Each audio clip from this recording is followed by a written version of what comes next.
basically by American government, because there are a whole bunch of, articles that to me, there's certain things I'm asking questions up till now.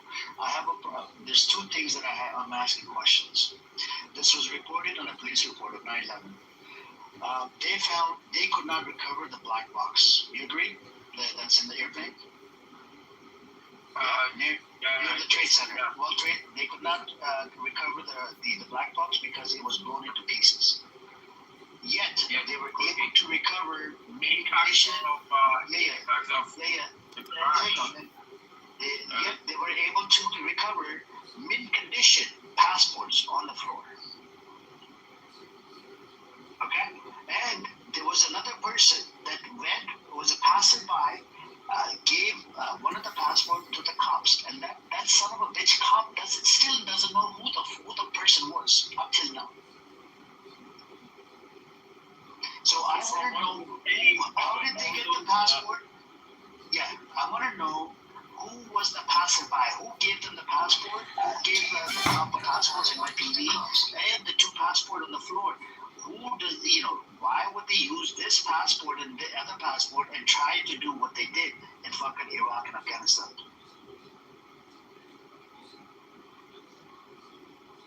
Yeah, they have a network. They have a network that, they basically help them. We went to, flying lessons, and they got the certificate. They have a whole bunch of things. So, it's a pattern of what you guys are thinking, that everything is planned by, the imperialism and, the terrorists that actually committed this crime. They were innocent. They didn't do anything. That was U.S. government, that was Israeli government. Did I say this? I didn't say this. Not going to help. I didn't say that there was a U.S. government. You never heard me. I want to know the passport situation. We want to know about the passport issue, but you don't know those 19. That was 19 people, right? Yeah, so far, let me explain that to you. They took 4 planes, hijacked the planes and crashed it. That's actually a conspiracy theory itself. Okay. The reason why there was plenty of evidences of foreknowledge of an attack that happened. People were told not to show up to work that day. There was an Israeli company, and this is not my own saying. This is Haaretz. They have an article. You can look it up. It's still archived. An Israeli company called Odigo, ODIGO, was informed not to show up to work that day. Their employees were sent messages hours before the attacks. Their employees at the World Trade Center. Israel? Is that what you're saying? Hold on. Let me, you gotta hear a little bit more. There are many other people who knew something was going to happen. There's an inexplicably high volume of put options on both the airlines, American Airlines and Delta, or United Delta Airlines put options more than 7 to 10, 11 times the normal expected volatility. So people knew that those stocks would tank, and that was the trading day before the attacks happened. There's plenty more evidence of foreknowledge. The buildings themselves fell at essentially free fall speed, gravity, which is 9 point. I mean, James, that's the giving you one right there. Like, physics-wise, the way the buildings collapsed, and how they broke it down. There's so many documentaries about it. Scientifically, the way the buildings fell and the way it wouldn't happen from a plane. That's right. Number one. Number two, there was a third building that fell on its own. The plane didn't hit it. There was an explosion. World Trade Center 7 fell that afternoon. The first 2 towers, north and south tower, fell in the morning. World Trade Center 7 fell in the afternoon. Yeah, there's so much proof. There's so much proof. Yep, watched a documentary of the world's demolition experts. And demolition experts around the world, they said this is a controlled demolition. Had all the hallmarks of a controlled demolition. There's no way that this happened by a plane. A plane is never brought down in the history of steel skyscrapers has ever brought down a building, except in Iran. Iran in like in the 19 or like no, actually like maybe 15 years ago, there was a short steel concrete building that did fall from fire, but not a plane. Never is a plane brought down. Never is a building, a skyscraper building brought down by fire, except for Iran, a steel skyscraper. Also, the World Trade Center 7, which no plane hit, fell down also at free fall speed. No plane hit it. It was just fire. Fires don't collapse whole buildings like that and free fall speed. That building also housed the CIA's offices, FBI's offices, the New York City mayor at that time, Giuliani's office, the New York City the Treasury Department. It was a high security clearance building, and that no plane hit it, right? There's a number of evidences to show also the Israeli art students. There were Israeli spies who were sent to America, and this is what they said in Israeli media, not in American media. They don't expose what these Israeli spies in American media. But in Israeli media, they said they were sent there to document the event. There were Israeli spies who were caught cheering, happy, when the first plane hit. They were videotaping, the video recording. I think they would have videotapes at the time or video record these cameras. They were recording the first plane hitting, and they were happy that it happened. They were cheering. The witnesses, they said they were cheering or dancing. They were very happy it happened. Those were detained, the spies were detained for 72 days without charge, or they were sent back home. I don't know if there's charges or not, but they were sent back home to Israel.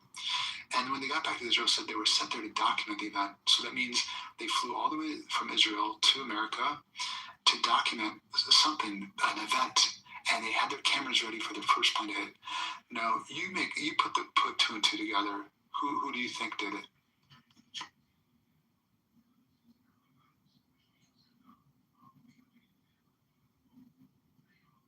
You see, Farhad? Do you have the documents about those food options for, you said American Airlines? Which one? Which airline? It was Delta, and it was American and United. And I can see a documentary you can watch, and Farhad, other people can watch it. You find it in there. Okay, that doesn't mean anything. No, Farhad, the put option it means something. It doesn't mean everything. But when you piece a lot of evidences before knowledge, and when before knowledge means knowing something happened beforehand, also Farhad, this is huge. Condoleezza Rice lied in front of Congress, in front of the American public, that we never had an idea that terrorists could use planes to hijack them to target tall buildings. That was a lie under oath. That's a felony. No, of course they knew. Do you know that America, since I think the 10 years prior, they practice every year a drill that simulates planes being hijacked to hit buildings, and it's called NORAD. NORAD is the During Clinton's time, they were doing. Happened during Clinton time. And once a year, they practice a drill. They happen to be practicing the drill in the same time the first plane hit the building, and that there was a drill happening where American pilots were up in the air with fighter jets. They were simulating a drill where an American commercial airliner would be hijacked, and this would hit a building. But you know what? In the Freedom of Information Act, they redact. They black out which building was the target in that drill. On Tuesday, September 11th of 2001. So there's a building that was supposed to be attacked in this drill, but they won't let us know what that building was. Is it the World Trade Center? Is it Pentagon? What do you have to hide? Right? So they lied to us. Condoleezza Rice, the government lied to us. Also, the Israeli art students, they were on the floor of impacts where the floors hit, the plane hit. They were having special access, including overnight late hours, of the floors where the building where the plane hit. What did happen to them? They were held into detention in America and sent back home. Nothing. Just like the Israeli pedophile who's the head of cybersecurity or something in Israel. He's a government member. He was caught trying to have sex with a child in Vegas. Yeah, but he was sent back. You are going through so much details that I guess most of them are not verifiable. No, these are all verifiable. Bro, there's so much information out there. Where are you? You're 25 years late. You're 25 years late. You're missing the big picture. You're going through all those details, but you're missing the big picture. The big picture is that what did they get from this plan? What did they get? Okay. So can you tell me what did they get? Did they get Afghanistan? Did they get Iraq? What did they get as a result? Okay, we'll talk about that. But first, everything I've said is verifiable. Just 1 second, because I've researched this. These are all with major news publications within America, news media outlets, also within Israel. These are all verifiable facts. Everything I said was 100% a fact, according to the FBI, according to American media, all a fact, including Israeli media. So everything I said is a fact. There's no way around it. And you can even quote Fox News, CNN, New York Times. I can quote Haaretz for you, the Jerusalem Post. Everything's verifiable. So these are all facts. Now, when you want to get to motive, of course the motive. Netanyahu went on public record saying this is good for Israel. This attacks, he almost literally said it in that way. It was good for Israel. He said it's to their advantage that this happened. Many Israeli thinkers were saying this is actually great that it happened. And they used it.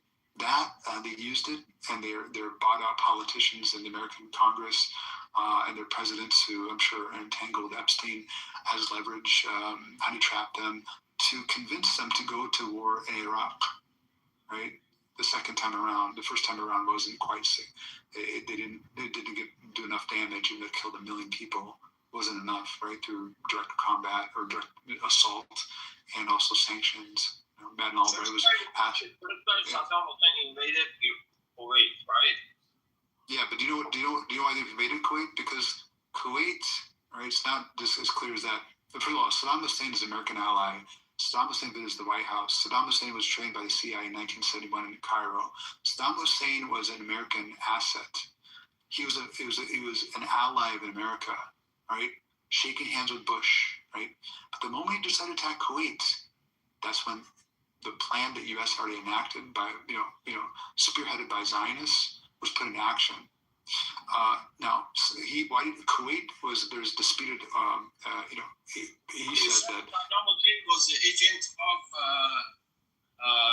CIA and U.S. government. That's what you said. I said an ally of America. Okay, ally of America. Yep. So how come that in Gaza they made his statue? Can you tell me? I'm talking about America right now and Saddam's relation. We could talk about Gaza. Why did he make a statue? Because Saddam Hussein fired Scud missiles. I think it was in 1991 or 92. He fired them at Israel. So obviously Palestinians, they'll be happy. Anybody's protected against the genocidal, maniacal Israeli government. Of course, they'll be happy if somebody defends them against the oppressors. American ally attacked Israel. Okay, doesn't make sense to me. Who attacked Israel? Oh, an American ally. Yeah, Farhad, obviously that didn't, sit well with America. No, but he's been an American ally.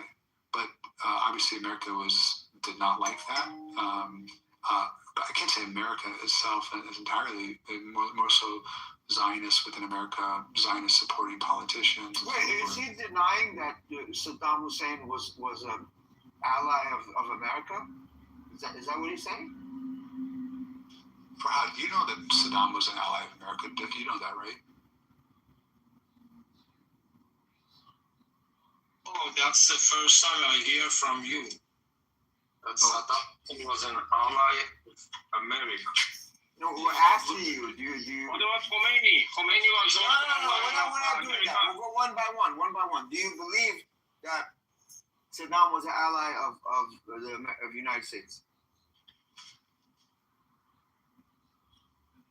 I mean, it's a yes or no.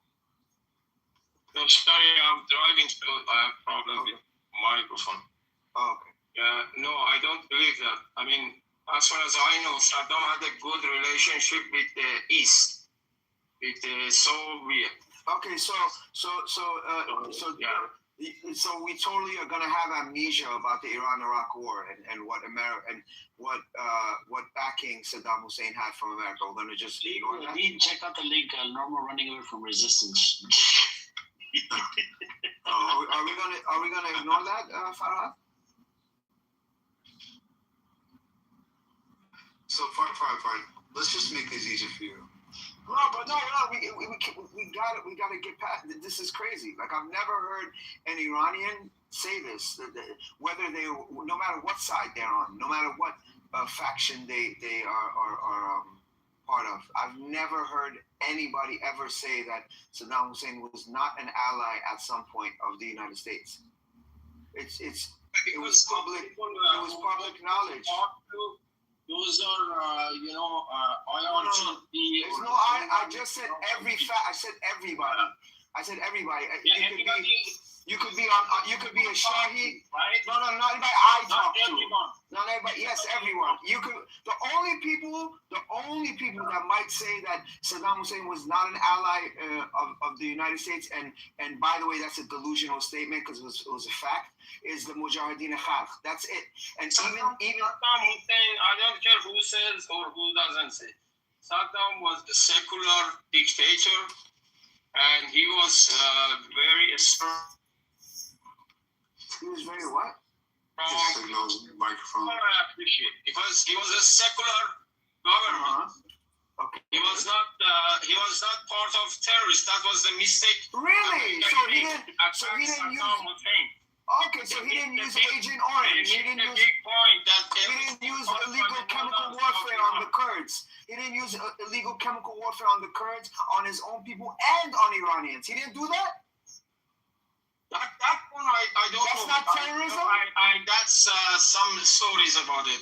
Stories! Oh, Yeah, stories! He was not a Bro, shame on you, bro. Yeah, Shame on you. Dictator. Shame on you. You don't listen to me. Go ahead, talk. He was a dictator. Yeah, he killed so many people. And that's terrorism. But That's he was not terrorism. part of Islamic terrorists. That's the I point. don't care.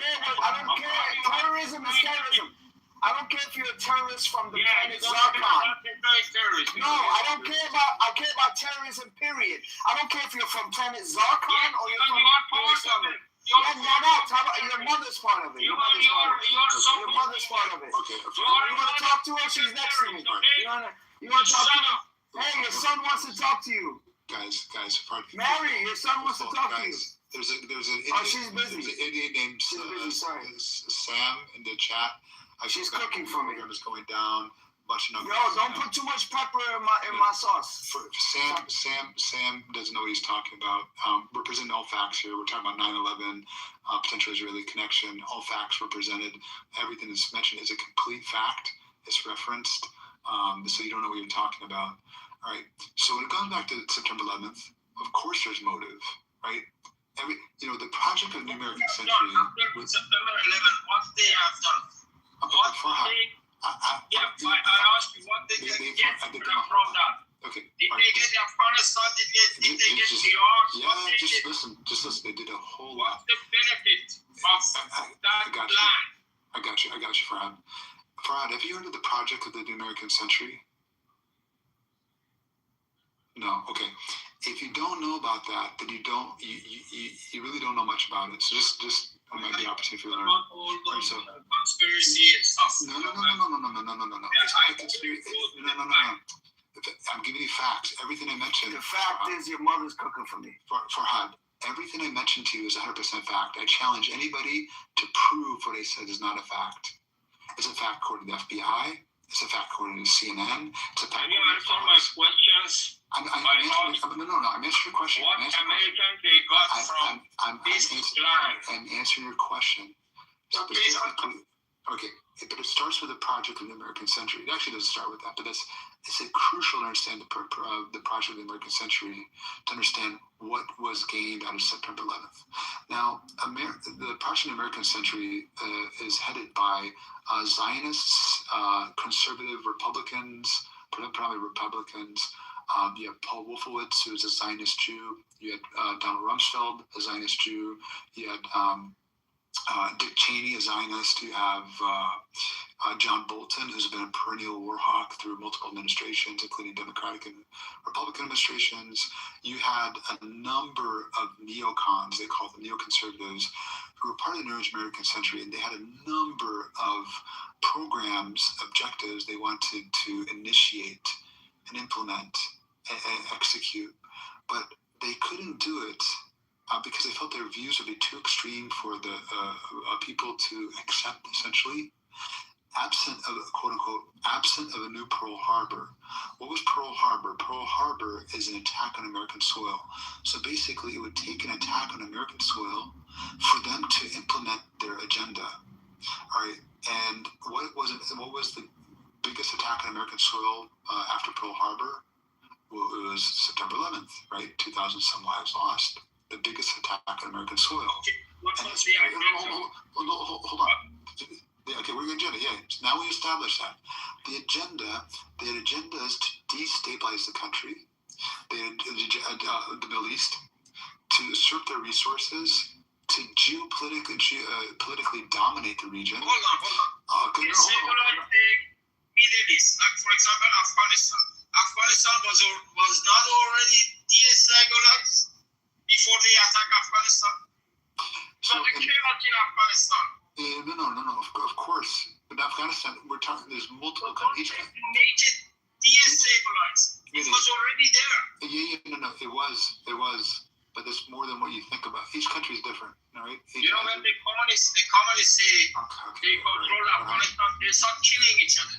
So far, that was the main reason of the civil war. For Afghanistan, the Taliban, the Northern Alliance, there's a lot of tribal warfare. It's more than that with Afghanistan. Afghanistan is different in the sense that it compared to Iraq, right? So Afghanistan didn't pose a threat too much to Israel. Afghanistan is rich. It's two reasons. There's a reason for Afghanistan. Afghanistan has rich in oil, in minerals and resources. It has some oil as well. But it serves as a buffer against Russia. The government of Iran, the mullahs of Iran, is it threat to Israel or not? Hold on, you're jumping. How No, can you jump I'm talking about the same subject. Farhad, you're jumping from place to place. We don't. No, because they This guy does not know how to have a right conversation. You don't know how American deep questions. I got you. I'm going to answer that. American replaced Saddam Hussein. Then let's talk about the NBA. Then let's talk about Tupac. Then let's talk about right The here. Iranian mullahs control Iraq. So they are essentially on that right now. So, look, What are you talking about? Farhad, just listen. Before we get to Iran, you brought up Afghanistan.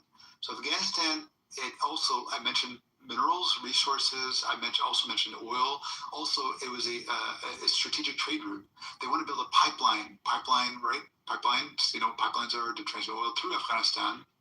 Also, it served as a protective a buffer to destabilize Russia's efforts on the northern border of Afghanistan.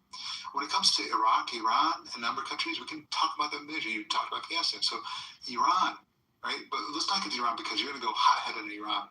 Let's get the bigger picture here. It was to destabilize the region, further Israel's agenda of stealing more land theft, because Israel has a goal of expanding its borders to Eretz Israel. It doesn't have any defined borders. It refuses to define its borders because it thinks it has a right to take over land that does not belong to them under international law. Absolutely does not belong to them. They're robbing land of the natives, spearheaded by European Jews who came across the Holocaust and were looking for homes, right? But to control the region's oil, to further nationalism in each of these countries, because they know they've been talking about Islam, that Islam has the power to unite these countries. Islam is a unifying factor. They do not want the empires of the past to form. The Fatimids, Abbasids, the Ottoman Empire, so forth, those were more aligned on Islam. But when you divide them under nationalism and get them competing against each other, have them involved in tribal warfares, you support insurgency groups, and this all is an effort to weaken and keep them weak politically, so you can dominate them, dominate their resources. Also, as a buffer against Russia, I mentioned also China as well, but more so Russia, because Russia poses more of a military threat. They actually will fight more militarily than China would. China uses economic diplomacy and economic threats as well, loans and so forth, and that's another topic. All right, it's a bigger plan than what you realize. What did they do after September 11th? They attacked, as General Leslie Clark said when he was interviewed in 2008. He was asked, he was told the goal was to attack 7 countries in 5 years: Somalia, Libya, Iraq, Iran, Syria, one missing one, Yemen, and there's another country I'm blanking out, but 7 countries in 5 years. Sudan, you said Sudan? Sudan, yeah, I didn't say Sudan. Sudan. What has happened? The U.S. got involved with Libya. It got involved with Somalia. That was that famous movie people watch, Black Hawk Down. Somalia. It got its hands bloody and messy in Sudan. Israel. Just a bunch of countries and involved in Sudan. That's going on as we speak. Yemen, right? Yemen. They went through a crisis by our ally Saudi Arabia. The Houthis and so forth. I mean, 100,000 lives lost, and they weakened their government and so forth. Just look at it. Syria is a mess. U.S. was involved in this area, especially Israel. So there you go. Because we're gonna fight terrorism, right? Because there's supposedly 19 hijackers took down 2 buildings and another building which. Nothing hit, no plane hit, just some debris from a plane hit a huge 50-story building that fell down, the Pentagon, and then a plane that landed, didn't hit anything. It landed on an open field. Can't even see any bodies there, or the reporter on scene didn't even see any bodies. Barely saw anything that looked like a plane, he said. You're talking about the Pentagon plane? No, the one that landed in Pennsylvania. The reporter initially was from local television. Mm-hmm. He said when he got there, he didn't see any bodies. He said he barely saw what looks like a plane, maybe a small... Well, I don't know if you remember, but that plane, in the beginning, the media was reporting that plane got shot down by the U.S. military because it came later than the other ones, or they were able to get to it. But then later they changed their story and they said, it just crashed. The terrorists inside crashed it. But then again, it disappeared. So it was like 3 different stories that occurred with that plane. Yeah, exactly. Mystery story. Yeah. So Farhad, they have a lot to gain, Farhad. Now, Iran, when you talk about Iran is predominantly weak as is. It would be much stronger if it wasn't for sanctions. Israel has been spearheading sanctions and an attempted attacks on Iran for about 30 years now. Right?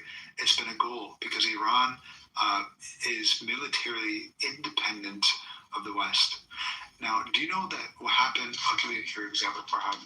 Farhad, are you still there? Oh, okay. For those who are listening, okay, fine. Okay. So what America does, it sells fighter jets to different nations, but for defense. What happened? I'll give you an example here. When India, remember it was about 2 years ago when India and Pakistan were having some beef and they were fighting each other. It lasted a few days. A few people died. A couple, planes went down. When the moment the Pakistani aircraft fighter jets, which were purchased from America, the moment they crossed the Indian border, they couldn't fire any weapons. And when they complained to the Americans, they said, well, we sold it to you for defense. The Pakistanis said, it is defense. They were trying to attack us. We're trying to take out their bases. America did not, it does seem like in good faith, sold these Pakistanis weapons that they can actually use outside their borders. And if you try to take out the black box, disassemble not the black box, it's a command box, whatever, and disable that radar device, it will automatically burn and explode. So the Americans designed such a way that you can't. This is how you can look this up. It's all public information that they can't recreate. They can't disable that. So America has sold weapons and fighter jets to countries that, if America decides they don't like what they're doing with those weapons or those fighter jets, they won't work. What kind of deal is that? Right?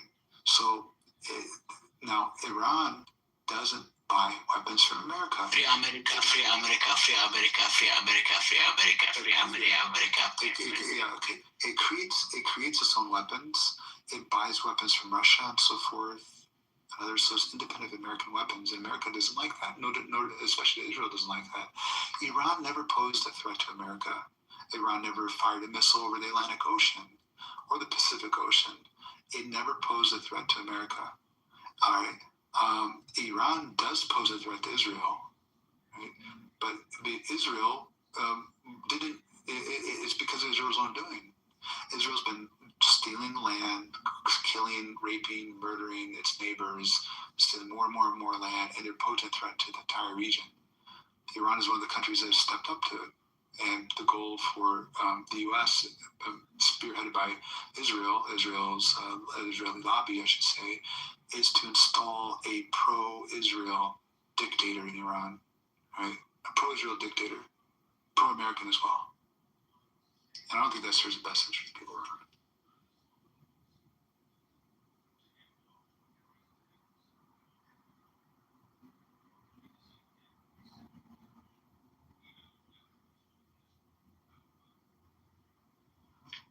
Mazi, anything you want to add to that? Did I say anything wrong or no? I went on the phone maybe 3 minutes ago, so I don't know how you handled it on the phone. Hey, what's up, Charlie? Assalamu alaikum, man. It's a new account, Charlie? That's you? Yeah, Charlie, Charlie. hello, Ahmed. Hello, Is everybody. that your new account? Yeah, somebody, you know what happened. Okay. You're famous, man. Let me add you. Yeah, I agree too. What was it? So was it the Zungis? Yeah, yes. Okay. Yeah, Dean. Not happy. They were not happy. I was talking about Modi and also Yeah, Dean, block me. my bad. I'll wait till you finish. Yeah, what's up, Mazi? No, Charlie, my bad. I didn't mean to cut you off. Oh, no, sorry. Please continue. Yeah, Dean, the biggest problem I had with what he was saying is the two things. One, everything he was saying, he kept saying it's unverifiable, it's not fact, when it all was. And then the second thing is his stance on Saddam is crazy to me. I've never heard one Iranian ever say that unless they were like a traitor. Like, I don't care if they were down with the Shah, if they were, IRGC, or they were neutral. I've never, ever heard that, bro. It's pretty mind-boggling.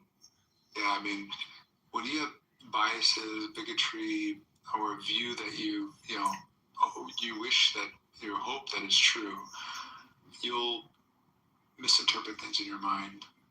He may have learned it once in his life, and because of his views, he's trying to recreate the narrative, reshape the memories he had of what he had read, I don't know. I can't really explain his psyche. I mean, it's simple. It's simple. No matter what side you're on, who you supported, at the end of the day, hundreds of thousands of Iranians died due to Saddam's attacks, due to Saddam's illegal warfare, chemical warfare. So no matter what side you're on, that many Iranians died. So whether it could have been your family, or it could have been just your fellow, countrymen. Like, that's crazy to me, to support somebody like that. Yeah. And again, I don't care what religion you are. I don't care what side you're on. I don't care who you support. It doesn't matter. To give credit to that guy is nuts to me. From Iranians, of all people on earth, you know what I mean? Yeah. And look, Iraqis who are against Saddam, they came out saying after America got involved that they were better off with Saddam. Yeah, that's crazy. So that just shows you the damage that America and Israel have done to Iraq. They've Iraq, there's a book I recommend to read. It's called Paying the Price. No, it was Fire After the Ice by Ramsey Clark. Ramsey Clark was a former attorney general under the Kennedy or Lyndon B. Johnson administration, and he is the only former U.S. attorney general. He is a big shot American politician who's testifying against the American government in front of the UN. His testimony, you can look it up. His testimony, he talks about the damage we did to Iraq, how we fired 110,000 sorties based on such missiles, bombs, and so forth, the equivalent of 7 or 8 times Hiroshima. We bombed buses, public transportations, gas depots, bus depots, gas stations, hospitals, a baby milk factory. There was 34 hospitals were bombed. A bridge that had a market with 125 people, that was bombed. They bombed so many places. They used depleted uranium. We decimated the society. Estimated 500,000 children at that time were, estimated to have been killed, died, however you want to name it, but they were murdered essentially through sanctions. And Madeleine Albright was the former Secretary of State who was asked on television, do you think the price, meaning 500,000 children, was worth it? And she said, do we think it's worth it? What kind of depraved, was it really worth it? What would it do to Iraq, right? Bombing to the smithereens, is that the American way? No, it's an immoral way. America does many great things around the world. It does many things. I think there's good actors, good actors like in Hollywood, maybe good people in good faith want to, help the world and make America a better place. But also there's actors who are just simply evil and have devious agendas on behalf of Israel, on behalf of their own, pockets, their family. Making their family rich, themselves rich, and maintaining power and so forth. Right? Yeah. As Amir would say, yep. Yeah.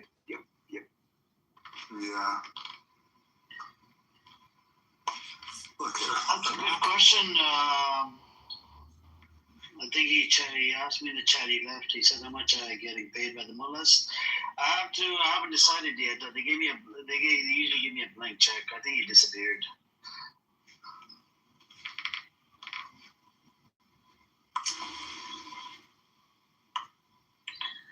Crazy.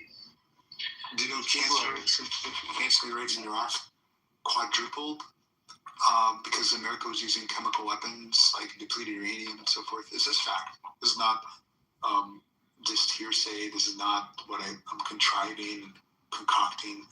Just look up the U.S. government's use of depleted uranium in Iraq and read on. Read up the Amnesty International, Human Rights Watch, read the reports on America's devastation of Iraq, through sanctions and so forth. These are all facts. Ramsey Clark, he's an attorney general. For those who don't, he's the head barrister, the head attorney, the head lawyer of America, who testifies against America in front of the United Nations about the damage we've done in Iraq. But Israel's pushing this forward. Are you learning anything, or are you just here to troll, man? I think that right now everybody knows what is happening, right? No, I guess it's about the side. No, everybody has chosen a side mostly. No, I don't think so. Any Israeli or any Zionist, they don't know what they're doing, right? Every motherfucker, they know what they're doing. I guess it's like a waste of time even to engage with those motherfuckers. Right now. It is still about those mullahs, how much the mullahs are paying you. Nobody's talking about those fucking Zionist Jews. Or nobody's talking about the state of Israel. Nobody's talking about what even those motherfuckers are defending Jeffrey Epstein right now, By the way, Amdani and Modi, Epstein files, Charlie. Have you been a Target? We were talking about Target, you should go after Modi, the Sangis, right, and relate to the Epstein files. Why do you think I was mask blocked? Okay, that's weird. Yeah, because of that Hardeep Puri and everything. So we already discussed it. That's good. That's good. But they're like, nahi, ye hamara bhagwan hai. Oh wow, that's a big problem. If you bring them the facts, like the Ambani, Dean, well, one of the billionaires is on the Epstein files from India. Yeah, I read And about with the government. Ambani. Isn't that crazy? Yep. He wanted to meet. He asked Jeffrey Epstein to get a meeting with some. But it is like his company. elder brother. It's not Anil. It's not Mukesh Ambani, but it's Anil Ambani. Yeah, Anil Ambani. Yeah, his brother. And so what the emails tell us is that I don't know. He was in a lot of debt. I don't know if you guys know or not. The elder one. He was in a lot of debt, and then there is this email where he's asking for a tall blonde Russian in an Epstein in those emails and all whatnot. And suddenly, after like 2 or 3 years, he's getting defense contracts. Oh, so many of them. And his debt is wiped out. See, you guys not paying attention to the bigger picture. You just getting fed by the media giants. You guys are slaves to the media giants. The bigger picture you need to be focused on right now is the board of peace. They're going beyond Gaza. See, Gaza was just think of your demo disc in your first PlayStation. That was just their beta version.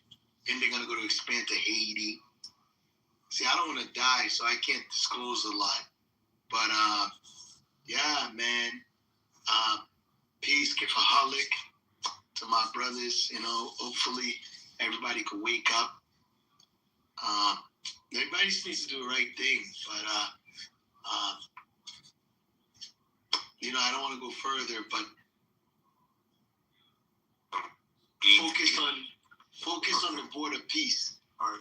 Follow the money. Yeah, you always see what's really going on. Lingo, you're late to the game. We already talked about it. No need to insult our intelligence. We're not just going by what mass media says. Obviously, we're dissecting, critiquing, analyze what mass media says. We've already talked about board of peace in this room over and over and over, Lingo. If you'd like to learn more about what people think about the board of peace, you can just spend more time in the room. I'm happy to be here, but everybody's focused on the board of peace in the Middle East. But right now, pay attention to, I just want people to just really pay attention. The scumbags from the RSF. I'm ex-military, so it's easy for me. I'm American military, so it's easy for me to see through the bullshit. I'm sorry I'm late to you. I don't insult people's intelligence. I would never do that. I just jumped on. It's all good, Lego. It's all good. I would never do that. Respect. I come with respect. I just caught on to what you guys are saying. And then I heard you guys going to Epstein files. That's a lot of distraction. But right now, I think everybody could save a lot of lives if we could just all stay focused on stopping the bullshit. Like the real bullshit. This shit's a mess. On all sides. I don't know if everybody's in the U.S. or where you are, but right now, the globe needs to come together to kind of stop the chaos, man. And then my apologies if I came here with a lot of passion and aggression. That dirtbag in charge of the Board of Peace, Jared, I don't like him. Oh yeah, he's a dirtbag. He's a cocky, arrogant, racist person. He wants to have Palestinians removed from their homeland. He wants to create luxury properties there. What kind of psychotic, sadistic person is that? It's no respect. Monsters. Yeah, the kind of things that they've been doing, like maybe in those Epstein Islands and all. There is no fucking soul, man. What do you think they'll do? They can do any fucking thing. You know? If you're doing something like that to a child, you can do anything. You can do anything. Like, there are no morals involved. And the level of violence. Mouthpieces, man. Those motherfuckers are just mouthpieces. We've understand that. Yeah. The level of violence has been perpetuated on other countries to enforce laws that the powers that be don't follow. And I don't know, man. This thing is a mess. I'm sorry, guys. It's late. I don't know what time zone you guys on, but I'm pissed off. And I jumped on here because I saw the. No, like, it's understandable, man, bro. You know, I hate like this thing that like you know, for years I've been telling people what, because you know I saw Israel years ago, in Israel and the West Bank and just the Middle East, and I'm like, this thing's eventually, this is a powder keg for chaos. And I remember I used to tell people, I used to tell my ex-wife and her family, like, eventually this thing's gonna explode. Now, to preserve a lie, look how many lives have been lost. Yeah, just to preserve a lie. 100%. Like, oh, no, it's yeah, I'm sure Dave has some thoughts on that, Dave. Dave, but yeah, there's Wait, thoughts on what? Say it again. what Lingo's been talking about. Nah, I didn't hear what he said. Oh, okay, that's all right. But Sorry, I've been ranting. I'm no, mad. it's okay. So I found a room I could talk to people who are on the same page. You know, this is in America. Americans are waking up and realizing that We don't know what page you're on, brother. On Americans. page number 10 or 9? 8.5. 8. I'm just catching up. You know, I was brainwashed for a while, but I'm waking up. You know, but Lingo, a lot of people, they want to trust their government. They want to trust the major media outlets. That they think that they're acting in good faith. They're presenting information in good faith. They're presenting information that's factual. In reality, they are in certain situations up to no good. And they're trying to justify that when you support public opinion, shift public opinion towards their objectives. They want your support. They don't want people to question what's happening. So, Americans are working up to, Israel's, the Israeli lobby, the Zionist lobby, its influence, its disproportionate influence on American politics. And, it's well established. Presidents from John F. Kennedy to Jimmy Carter and others have warned about the Zionist influence in America and the meddling in Israeli American politics. So it is they're not our ally. They're not. I wouldn't consider them an ally at all. Why would you consider them ally? They're the only people that attacked our military and we did nothing. We could have settled truce at that time, right? No, they attacked one of our Navy ships. They said sorry and it was over. Yeah. So that means we settled the beef. Ian and Swing, your brother, and then. Okay. Hey, Dean, this influence that you're talking about, it's just like a little bit, right? It's like the same influence that Saudi Arabia has. Oh, no. I'm sorry. The rabbit hole's deep, bro. Oh, it's deep. Go ahead, tell me. Where is it deep? 4chan or Reddit? Go, if you want to. I'm going to take a snack right now when I hear Lingo try to. Let's see. You can't compare Saudi Arabia and Israel's influence on America. Yeah, no, this is the United States of Israel, brother. Yeah, can you prove that, or it's 4chan? Can you prove? Of course. Do you pay taxes? Yes. A lot of your tax dollars go to Israel. Wait. Let's see, we fund their healthcare, and this is like, there's conspiracy theorists just throwing stuff around, but the micro. Let's go to the macro. The amount of weapons that we provide the state. It's not a country. It's a state. It's our 52nd state. Okay. Is Jordan our 57th state? Is Ukraine our 57th state? What about Ukraine? Hang on a second. Just a conspiracy. Hang on a second. So, Zephyr, what's the budget for the APAC? Annually? Wait, why is that relevant? It's relevant. No, it's relevant. Why? Can you just Because of we're talking about the influence. Which country has more influence, Saudi Arabia versus Israel on America? Israel. I mean, they both have influence. No, we're comparing the amount of money. So can you please tell us what is the amount of money APAC usually has? Oh, do you think influence is only correlated with money? No, yeah, money does play a role. No, I didn't say it didn't play a role. I said is that the only correlation? Like you can have influence without. We talk about more stuff, but how much money do you think? I don't know. Can you pull up the number? It's about it's over $100 million annually. Versus Saudi Arabia over 30 million. Wait. So they're 1/3? Yeah. Okay. Do you understand it's a lot of influence? Yeah, but it's 1/3 is nothing. 100 million, bro. It's just. All right, let's talk about the military aid. Wait, Afghanistan gets more money. Have you seen the historical top recipe? No, not the military. Not the military aid. Military aid. Israel is the only country that gets about $3.8 billion every year.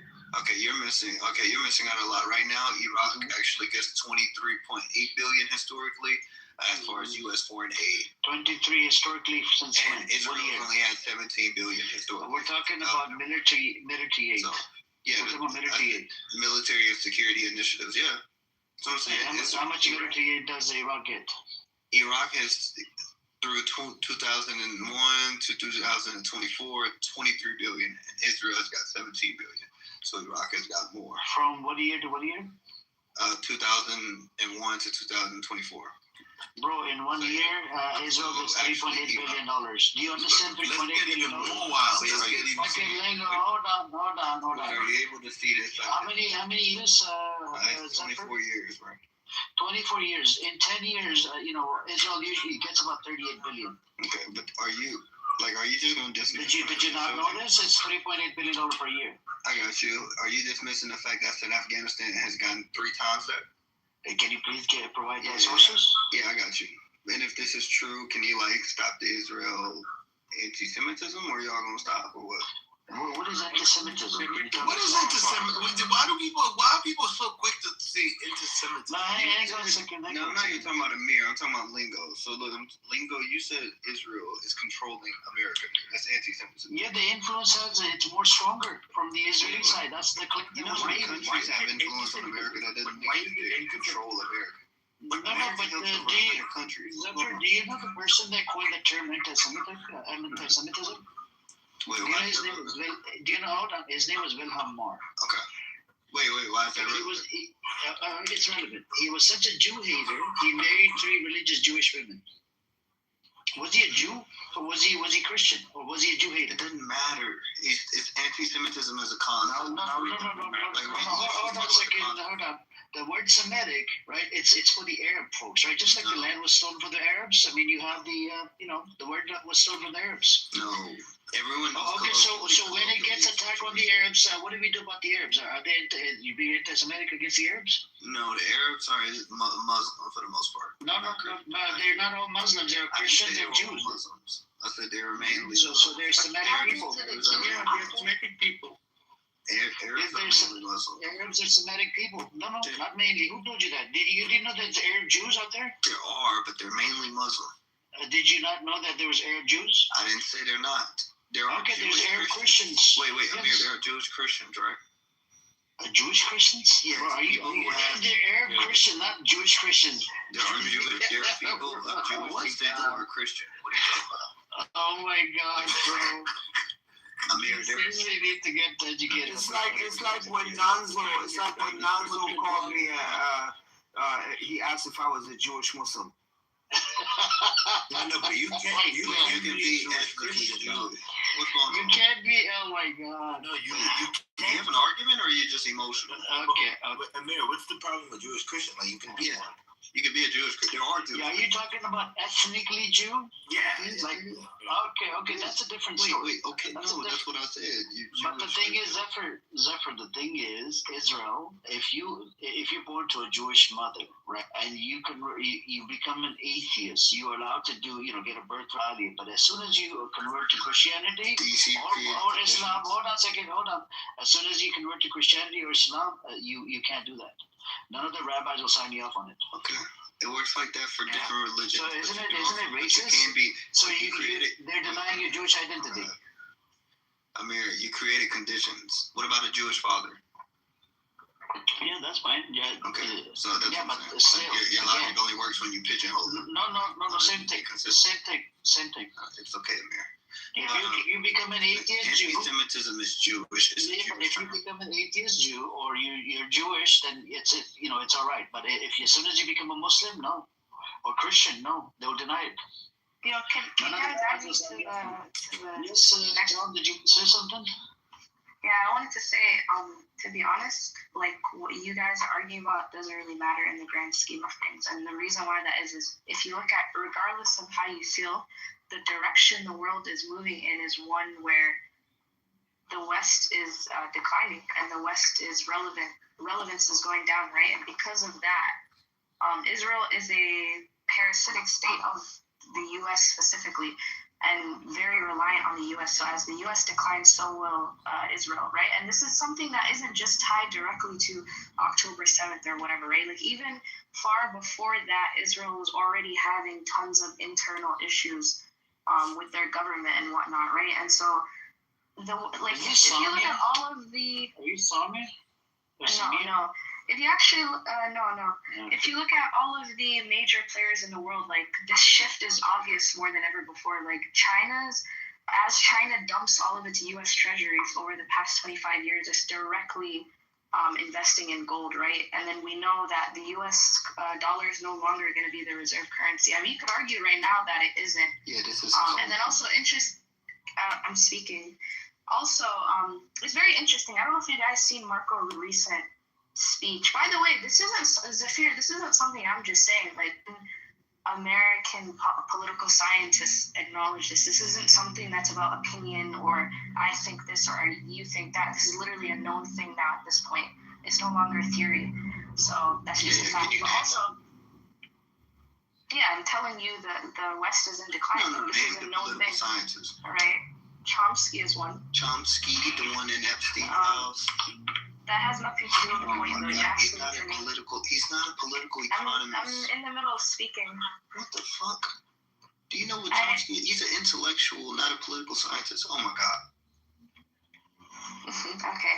Anyway, Marco Rubio's recent speech at the Munich, the Munich meeting they had, right? It was so obvious what was going on, like the fear. He himself acknowledged what was actually going on with the West, right? And the move that is going to happen in the future is that they're going to try to bring back colonialism, right? So yeah, there's a lot more to delve into, but my point is, Israel won't be a problem in the long term. Israel will decline, guys. We're in a turning point in history. Yeah, Things are shifting. Jewish. Yeah, she's coping, Amir. That's not actually grounded in truth. Is the West declining economically? Yes or no? Can you cite and what numbers are you looked at? What numbers? Like GDP? What are you looking at? Well, just say you want the West to decline. You can't prove that it's declining. You want it to. You can. Okay, prove it. Yeah, that's what she was trying to do. But we started from influence, right? I wanted Zephyr to concede. Do you concede that Israel is the only country that gets a lot of aid from America? No, it's over 100 countries. Do you want to look it up? I'm looking at it right now. Okay, let's look it up right now. Amir, over 100 countries primarily focused on military, economic, and humanitarian aid from the U.S. Who gets the most right now military aid? Afghanistan, historically. Military aid from America. Afghanistan. Let's look it up. Give me a second. Yeah, and you got to be honest and share it on stage. Yes, You can't yes, be yes, dishonest, yes. bro. Yes, I'm not. Israel receives the most consistent U.S. military aid annually, You said totaling around consistent? 3.8. Israel, totaling around $3.8 billion under a 10-year MOU with spikes like $18 billion plus post 2023. Ukraine tops recent totals due to war aid, $65 billion plus since 2022. Israel amount military folk 2024, $6.82 billion. Ukraine $6.51 billion. Jordan $1.74. Egypt $1.38 billion. Okay. So where's Afghanistan? How did you get? Where'd you get the Afghanistan? I give it. I give it to you. But one quick question: what is the time link cited for the Israel thing? Because Israel could have just received a lot recently. Because the war. So Israel, no, it's not because of the war. Every year they have a 10-year MOU that was signed in 2019 or 2018. It was with they have a 10-year deal from 2018 to 2019. So it's one of the shortest, like, quick loans, basically, for the most part. No, it's not quick loan. It's a 10. Hold on a second. Hold on. Please hang on a second. Zephyr, do you know that prior to 2018, Israel was the only country, the amount of funding that America was giving, they were the only country that could cash in the aid. Did you know this? They could cash in the aid to use it for their own expenses. Hey, none of the countries are allowed to do that. Hey, can you drop the link that you're looking at? Okay, sure. Please, because I'm looking at Ukraine, number one right now. They got $17 billion, and then Israel and Jordan. I didn't want to lose my thought. Before I lose my thought, I just want to say, let's go beyond weaponry. Let's go beyond financial aid. Let's look at the influence. Do you know how many Israelis hold dual citizenship in the United States of America, which gives them investment powers? Man, I don't want to. I like listening to you guys. I'm just gonna get mad. It's a conspiracy. You're a conspiracist. No, it's not a conspiracy. Look at No, I didn't say that. Israelis hold dual citizenship. Like, do you think Jewish people run the world? No, I'm not anti-Semitic. Stop trying to point me. Well, you said stop trying to paint me for anti-Semitic. No, I said Israelis hold dual citizenship. A lot of them. So go beyond money. Oh, okay. Go beyond Mexicans do. Let's talk about immigration. Yeah, Mexicans do too. Chinese people too. Are you in the military? I think you're missing my point, bro. By association. I guess it's mostly because of the pedophilia, right? I put the link in the chat for you. Where is it? World Check it out. And search for Israel. And it will give you the total. You should show it. Yeah, you have to scroll all the way down. It gives you the total number. Yeah, search for Israel. It'll give you the total number because. How about you just look at this link I posted? Do you see it? Okay. See it? I just gave you the link. Yeah, no. Do you see the link I posted? Tell me what that Let me see if I can copy it. No, you can just click on it. You'll see it. I'm using Android, bro. Come on, man. Ain't no difference, bro. You can click the link in the chat. Zephyr, there's differences between Androids and iPhones. No, I know that, but Androids and iPhones both can click links in the chat. No, not on the Android. You can't. Huh? Oh, you can't click the link? Oh, shit. It is after the update, they messed it up. So every time I try to copy, it just freezes up on me for some reason. Hey, Dean, I know you saw that bad All-Star game, bro. Well, the All-Star game was straight for the All-Star weekend. Oh, man, they need to fix it. Yeah, they need to bring that 1v1 on, man. King of the quarters. Yeah, they need a one-on-one, and they got that dunk contest was fucking stupid. Everybody athletic now. It's hard. Everybody too athletic, and they doing that in the game now. Yeah. Well, I would even then. You look back. I mean, I still look at that. You look at Vince Carter. You look at like Aaron Gordon. You look at like some of the greats who have been dunking in this contest. I think just they did it a little more athletically and a little more like the way it was more skilled, like more polished. Their dunks were more refined. It's underwhelming. Also, I think they should go back to like having two captains it doesn't mean necessarily each but two captains. They pick players, and they just play a regular game, and they put a big cash prize. You gotta give them some more incentive. Don't just give them I think it was $150,000 for each one-on-one. Well, you know what would be dope, Dean? You get two captains, and then you have a bunch, the players, and you know how like when you play pickup on a court, yo, I got him, and then you go, I got him, like back and forth. Yeah. Crazy, because you don't know what you're gonna get. But you're right, one-on-one would be definitely interesting. Now, but did they do it like that, playground style? They didn't do that. They had them set already.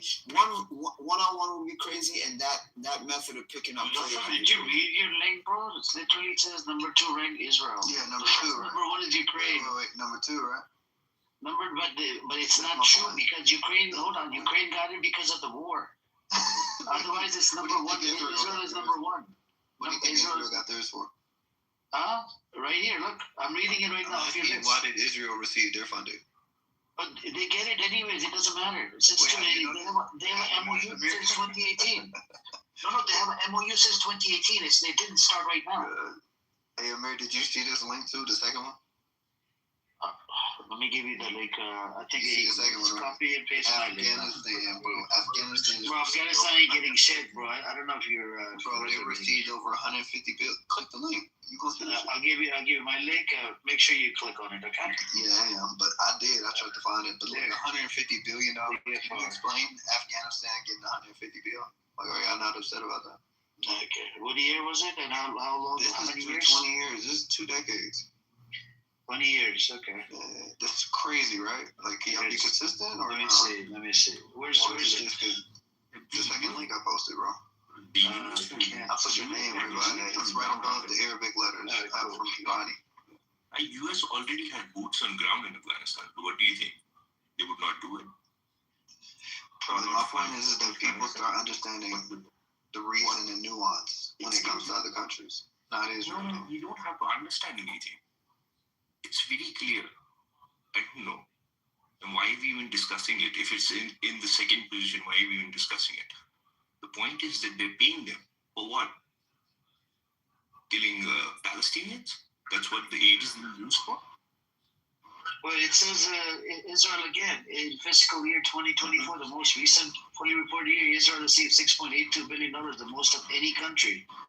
Wait, you're looking at my link, right? USA Facts? Yeah, I went to usfacts.org. Yeah, did you see the 150 bill? Yeah, but scroll down, you see the updated it's $6.82 billion. Did you see the reason? Yeah, but the thing is, bro, hold on a second. It says Israel, Ukraine, and Jordan. Wait, did you not? Where's Afghanistan? Where's Afghanistan? 1.50. Okay. The top 8 receiving countries from 2001 to 2024. Let's compare it. Let's compare it. I mean, you just have to concede, bro. Just concede. No. It's not true. It is true. They've received the most funding in Afghanistan. Okay. Are you talking about the military aid or is it a foreign aid? What does this aid include? So it's like economic, military. It's a mix of things. Are you talking about the humanitarian aid or are you talking about military? I'm talking about military aid. You see, you're mixing the two now. I'm talking about military aid, but what you did is you put everything in one. Give me 1 second. I'll read your citation. Give me a second. Yeah, look for the military aid. Oh yeah, so it's still Afghanistan. So if you scroll down, Israel was second, but Afghanistan was first. So they got 4.1 bill. Israel got 3.7. That's if you click on here, I'll drop the link specifically. It's on the same thing, but it's a different page. You gotta click on. So is this military aid for the US soldiers or those Fedaites? Who are they giving this military aid to? But over here, they're giving this military aid to the IDF that we know. Mm-hmm. So whom are they utilizing? Of course, they're gonna support the okay. They're gonna support the military. I mean, that's a different thing. You're arguing ethical issues. That's different. Hey, Charlie, are you posting? Oh my God.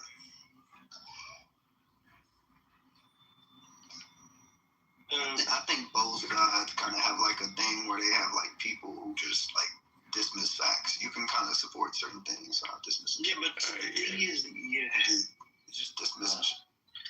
No, you're mixing the two. No, The Afghanistan aid. Hold on a second. The Afghanistan. Do you know why the Afghanistan got this much aid? It was because of the reconstruction. How they fucking blown it to pieces. You agree? Wait. Can you prove that? Yeah, I'll put the link in the chat. Yeah, prove that. And I just looked it up. Afghanistan, $145 billion reconstruction and humanitarian aid. That had nothing to do with fucking military aid. Hey, real quick, why is Israel receiving funding? Israel received military funding. No, That's military aid. Under your view, why? For the military, so that they can buy weaponry from America. Wait, what does this have to do with running America?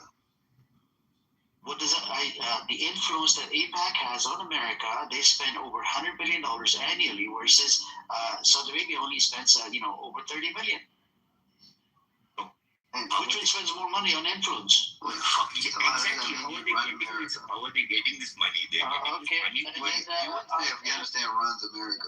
Hang on a second. How many people in the Congress are pro-Israel? Well, nobody can tell. I'll give you example. So in 2024 or 2025, the UN hinted to the officers that we should downgrade the status of Israel. 105 Congress members, they wrote a letter to the UN. They said, if you do that, we will, take away the funding from the UN. Because they kept on condemning the actions of Israel on what they're doing to the Palestinians. 105, that's a pretty large fucking number. So again, the question is, which one has more influence? You have people in the Congress, right? They're working literally, they're being lobbied by AIPAC and other Zionist lobbies. There's over 20 Zionist Jewish lobbies and non-Jewish Zionist lobbies, like Evangelical Christian Movement, and a whole bunch of other people are doing what they're doing, for support of Zionism. And Evangelical is pretty big in America. It's over 50 million. So my question again to you, who has the more influence effort in America? Who can get the rules changed? It's actually Israel. The people that support Zionism.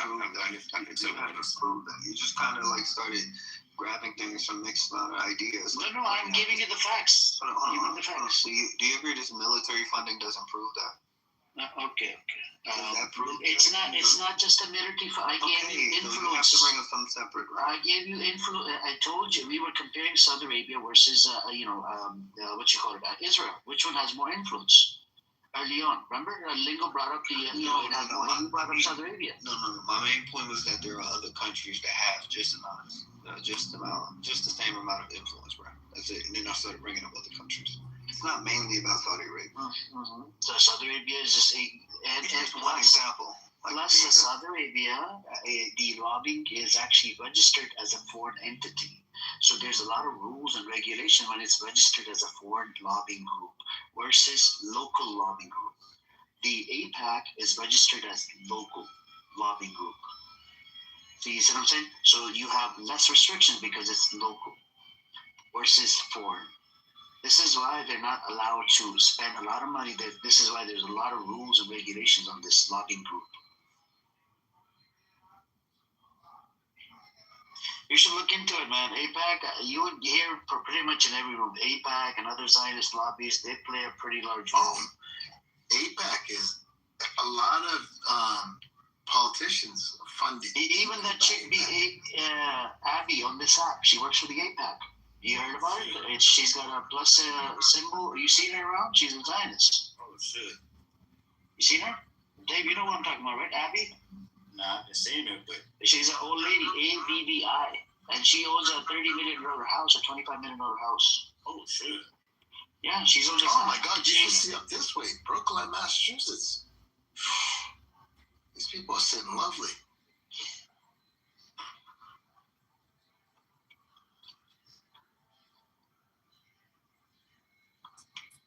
Yeah, but I mean, I guess y'all want to cut off aid to everybody. No, it's not about the aid. The problem, forget the aid. We're talking about influence first. Hey, Amir, so I've been looking. Hey, Amir, are you against the Saudi Arabia lobby group? Because they've been swaying a lot right now. They're like Saudi Arabia and Armenian Assembly of America. Are you against them? Saudi Arabia is doing what against They've Armenia? been securing U.S. weapon deals, regional favors, and offer ranking amongst the highest foreign spenders. You don't think, Zephyr, that when Saudi Arabia says we're going to invest $10 trillion into American economy, they already have influence just by investing money? What does Israel do? Israel doesn't invest money in American economy. Oh shit! Wait, you think You know think this? Saudi You know puts this? We in- know this. Hold on. Just to be clear, you think Saudi puts in more money in the American economy than Israel? Way more money. Go look into it. Okay, hold on real quick. Give me a second. Let's fact check this. Israel doesn't fucking invest shit into American economy. All they do is fucking lobby people, and they've been lobbying people for a while, for over 50 years. They lobby they're running this this illegal business in America. Well, no, think they they can own America. they can actually see like a long term ROI. So like just because they're not getting shit right now doesn't mean. Israeli influence makes individuals wealthy in America. Saudi influence, that's another story. You know, look at what's his name? Saudi Arabia has invested a lot of money into American economy. So has Qatar, and I believe even the UAE. UAE has invested $16 billion into Israel. Oh, well, I mean, Saudi is Well, the Gulf because Corporation counts. they have a political. Do you know and UAE has invested $16 billion into Israel? They have a political agenda though. So like It doesn't matter. They're wait, investing so don't you much prefer money. that? Wait, wouldn't you prefer that Israel doesn't if they don't want like a political agenda? Do you know that the foreign policy of America depends on Israeli foreign policy? Did you know this? Wait, can you like get clear on that? What are you saying? Oh, okay, just ask ChatGPT. I know you're using ChatGPT. Wait, I'm using Google, bro. Oh, you're using Google. Do you use Gemini? Nah, it's so it's like Google overview, and then I get the citation from it. Okay, all right, cool. So just ask, does American foreign policy, when it comes down to the Middle East, what is a threat, what is not a threat? Does American foreign policy depend on Israeli foreign policy? And it will tell you yes. I was in a shock when I found out about this like a couple weeks ago. Hey, Amir, be honest. Are you getting paid, bro? Huh? You getting paid? Oh my God. Nah, like Amir, like I'm asking. This is the conclusion. This is See, when I debunk the claim, No, it's like, wait, it wasn't a debunking of a claim right now. But hey, Amir's a college professor, and I think Zafir is like a community leader. You guys are professionals. I like hearing you guys go at it. I'm crying. Now we just chilling online. We just online. Hey, Amir, are you? Hey, genuinely, bro, are you like getting paid? It ain't that many people. why would I be getting paid? Yeah, you getting paid. Do you want to pay me? I see what's going You can on. buy me a coffee up there if you want to pay me. Hey, Amir, I'm gonna tell you, bro. Somebody was like, Hamas is paying Amir. I think it's another org. I don't think it's Hamas, but I do think you get paid. Yeah, Shai thinks I get paid by Iran or Qatar. I know Shai hangs out with you guys, right? He's a Zionist, by the way. Yeah, it's honest. But I think, I don't know, man. I think you get a little paid, though. It's all right. Why don't you, hey, why you gotta hide the fact, though? Like, if you're getting paid by it, it's okay. I wish I was getting paid. I wish. Wait, so you doing all this for free? It's for free because I care about the kids over there, man. Nah, See, it's that's more- where I'm at. I more care to- about the next generation. It's more too, bro. Like, or do you be working? Wait, do you be working while you on here, dude? Yeah, once they have a two-state solution or whatever, then once they have their freedom, then I'm gonna start opening up these rooms. Do you guys think we're gonna live long enough to see a two-state solution? oh, definitely Two-state, one-state, whatever happens, bro. I hope they get the freedom. not in our lifetime, bro. Wait, so you're okay with them getting freedom under Israel? Under the That's what the Not violence. under Israel. I don't think it's in Against the Israel. women and children. Yeah, I don't think it's under Israel's hand anymore. It's I think America is running the show. I think. Hey, why doesn't Jordan bring in Palestinians? Jordan did bring in Palestinians, but the thing is, Jordan, if they do allow Jordan into the Palestinians, first of all, they don't want to leave, a lot of them. But if they do leave to Jordan, they want to come back. So would Israel allow them to come back? The answer is no. obviously not. Well, There you was a guys policy gotta also think 1980s. about this. We There was bought Jordan. Yeah, hang on. There was a policy in 1980s. You can look this up, 1980s and 1990s. where anybody that left Gaza or the West Bank, they would not be allowed back into Gaza anymore. If they left for good, like, for the past 3 months or something, or 6 months. Can I ask you questions after? You should listen. Yeah, ask what. With everything that is happening, I guess, it's already fucking live, from the last, like, 2.5 fucking years, right? And you can see what is happening. And, what motivates people like you to do whatever you're doing? What is that? You see every fucking thing, it's live, as I've already said. So what motivates, people like you to do whatever you're doing? Wait, what is it I'm doing? Come on, not with those merry-go-round circle questions, please. I'm just not. Honest. You guys can never be honest. Devil's advocate. He's talking about you playing devil's advocate. Devil's advocate. Okay, so I'll be clear. What I did was just push back on the idea that basically America is secretly ran by Jewish people and they get to influence our policies. How's that crazy? What's wrong with that? You cannot even deny it. Right? You want me to believe that? I'm really, y'all not see how crazy this is. He's like, denying that. But the numbers are there, You try BlackRock, you try State Street, you try any company, and you just see the numbers. You don't have to Wait, you got the numbers? Everybody, I guess mostly everybody has, that idea. Just look at how much APAC donates. We've been telling you. Wait, and you think APAC playing with us? Wait, you think recently when Marco Rubio was talking about that colonialism thing, we got to know that who was funding Marco Rubio. It was not only APAC, but a couple of Zionist billionaires. Okay. Yes.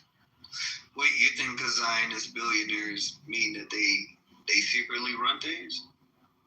Not They're billionaires from different ethnic backgrounds, bro. Like, you don't even realize how irrational this idea is. I guess no, I don't think so. I guess bro, you're trying to tell me that I'm crazy for not pushing back on the idea that Jewish people. I tell you how. It is late in the 50s when the Shah was there, the Iranian Shah. And in an interview, Iranian Shah is talking about the influence of Israelis in American politics. Do you remember the year? And still we're talking about the same fucking thing. He said it on live TV. The influence of Israelis late back then. Do you not think it has increased somehow? Or is it on the declining phase? I don't know. But I think it's more reasonable to suspect that multiple nations have influence over America, and really Americans control America, bro. Not Jewish people. Not Zionists. Zionists, it's not all Jewish people, right? You know what you're saying? Zionists. You think Zionists control America, right? Yeah, I guess there are so many people that are controlling. Do you think Zionists got Trump in chair? Wait, Charlie, do you think that Zionists got Trump in chair? No, that is not even the point. Okay, so they don't control who even the head of the chair is, right? I've already told you. I've already said that's what my question was. That why this fucking behavior? Why are you doing it when you know everything? No, just many around you feel fucking good. It's not making any sense, man. Well, it does make sense. It makes sense to push back on anti-Semitism, bro. It makes sense. I don't know how many more years are you going to milk that cow, because it's already fucking dry, that anti-Semitic cow, right? Hey Charlie, okay, I know you're not Palestinian here in the accent. What are you? I'm curious. What's your ethnic background? Why is this so fucking important? That who am I? It gives me context on a person's ideas. I can come from that vantage point. Okay. Is it like in Zionist tactic to figure out things? Bro, I'm not a Zionist. I don't care about Zionism. I was just curious, man. I don't really give a fuck about it. Like, if I cared about it, I would be, but I don't care. Oh. Yeah. I don't hear anything that Ahmed is getting paid somehow. No. I'm so sorry. Hey, Charlie, are you Arab?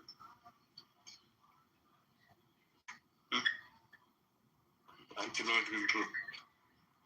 But it's not even relevant, so I'm not going to answer it. Okay, so you can ask questions, but then when someone else asks questions, it's an issue. Nothing was personal, right? It was not personal. I mean, wait, our beliefs are personal. I hope they are. Okay, so y'all just want people, I guess, pro-Palestinian side to be like, oh, well, Zionists are controlling. Well, I guess pro humanity more than pro Palestine. You can't get me with that. Using terms like that is not just. I think those terms are virtue signaling, not actually grounded. Yeah, maybe because of people like you, but definitely it will happen in the future. But you think people who are just like extremely pro-Palestine are like not human, pro-human? I already told you that it was not about being pro-Palestinian, right? And you had to do it. Okay. But you cannot win this game, man. You cannot go. Okay, fine, whatever. No worries, my guy. All right, guys. Sorry, I'm gonna move you guys forward. What do you think is the right direction?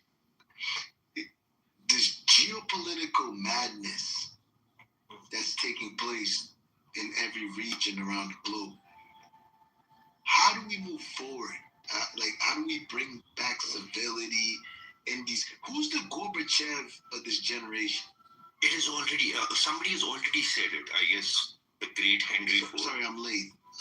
Yeah, he's already said it. The great Henry Ford said that remove 50 top billionaire Jews from whatever they're doing, and the world will be a better place. Zionists still say. He's already said that, not me. Let me quote him. Wow. Yes. So that will make the world a better place. I'm not sure if he was right or wrong, but that's what he said. I miss this whole chaos because we can't put all the blame on Jews, Israel. Everyone's complicit to this chaos, these crimes, this madness. Yeah, we need more people to be grounded in liberalism. Yes, they are. You're absolutely right. Liberalism. You see, that's the issue. Yeah, I guess fuck liberalism. Why not? That's what I'm saying. Like, fuck liberalism, fuck democracy. You see, you don't believe in freedom. So that's why people are put words in my mouth. I didn't say that. No, I'm saying if you don't believe my life, I'll tell you later. Lost a lot of guys thinking I was bringing democracy and freedom. No, but we fucked up. But the only way to have a free society is democracy. Bullshit. So if you're anti-democracy, you're anti-freedom. No, I'm not anti-democracy, nothing. Democracy works in modern societies and European-dominated spaces. It doesn't work in other spaces. Democracy was a failure in Afghanistan. It's a fucking failure in Haiti. It's a failure in Iraq. It's racism. What? It's racism. Why you guys like to throw on this racism word? I hate that word. I'm starting to hate it as much as I hate anti-Semitic. Because I feel like. Do you hate Zionism? I hate Zionists. I don't know. I don't know a lot about Zionism. I don't know a lot about it. I don't know what it is. No one wants to talk about it. No one wants to talk about what is a Zionist. You said no one wants to talk about Zionism. That's all people talk about. Nah, people get negative when they talk about Zionism from an educational standpoint. Break it down. What is a Zionist? And I don't want to textbook bullshit. What is the Zionist creed? One who believes in sacred land for Israel. No, I guess somebody who is a radical. No, he's a radical. They have nothing to do with Jews, right? Not mostly. Jews don't like Zionists. They're milking Jews I met, the nice Jewish people, folks I met up the street, they don't like Zionists. Well, most Jews believe in Zionism. Statistically. Can you share something? Yeah, hold on. Percentage of Jews that believe in Zionism. I'll tell you the number. Give me 1 second. And I'm not yelling. This is just how I talk. I'm a blue. Nah, you good. understand what passion is. 65% identify with Zionism. But living all over the world or only in Israel? So this is for the U.S. Okay.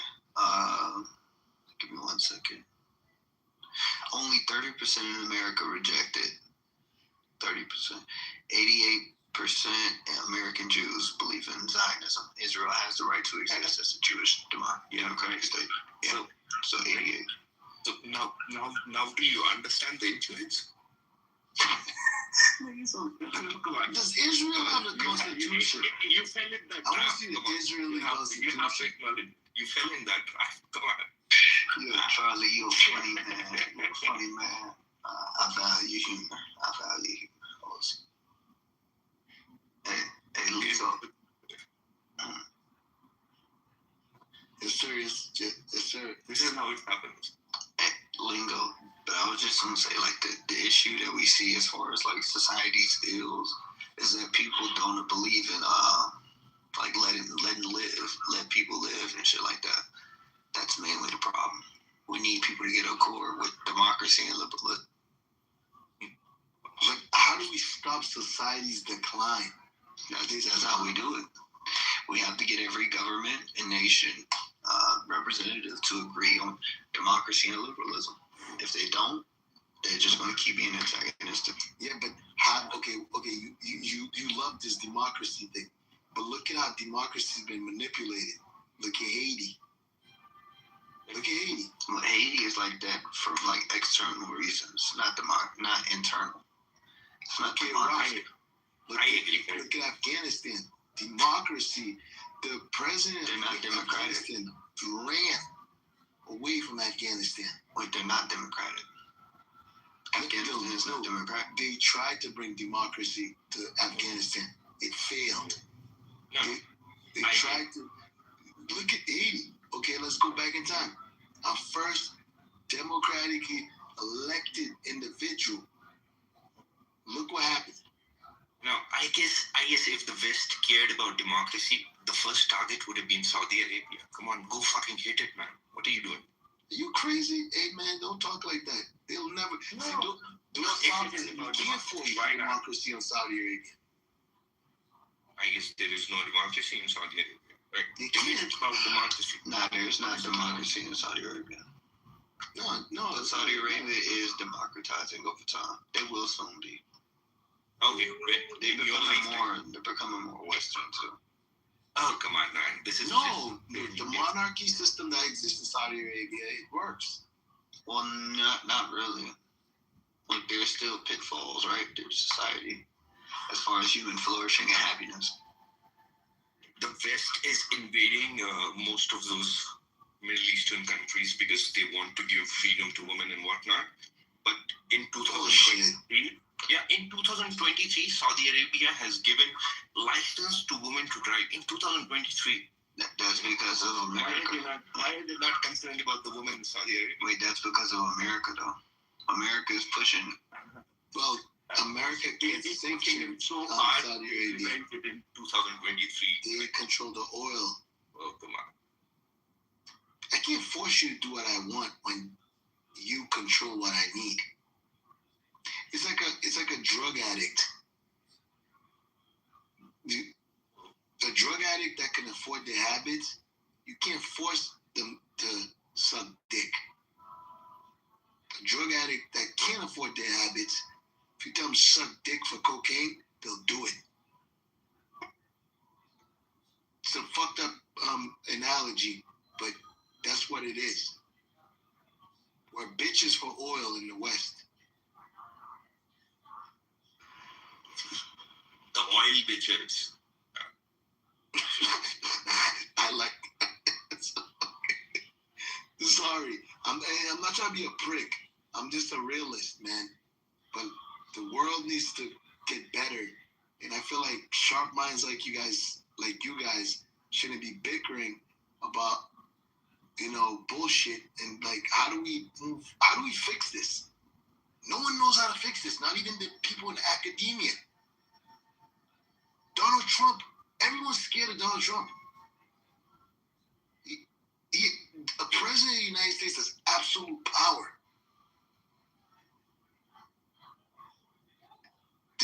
We don't. The United States is not we don't have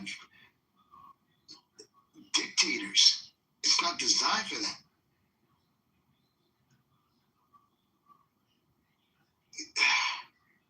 I don't know, man. I don't know.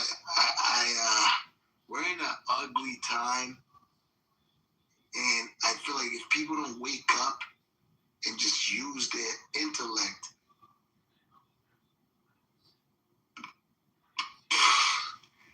nah, sorry guys, I'm sorry. I've been working all day. I'm annoyed. I've been reading a lot of news. The news is lying. The media, everyone's lying. The politicians are lying. We need solutions. Real solutions. No more finger pointing, no more blaming. We need real world solutions because they cannot continue like this. We're at the brink of fucking nuclear holocaust. And it's the harsh reality. Do we want to see cadavers or do we want to see solutions? But I don't know. You guys are younger, man. I think you guys need to come up with the solutions. See, I'm old. I'm about to be 40, so I'm good. I'm on my way to a death sentence. So, like, I'm good. You know, I'm like 10 years away from a casket. But especially if you have kids, you gotta figure this shit out. You have no choice. You're either gonna go to war or you're gonna die. Pick your poison.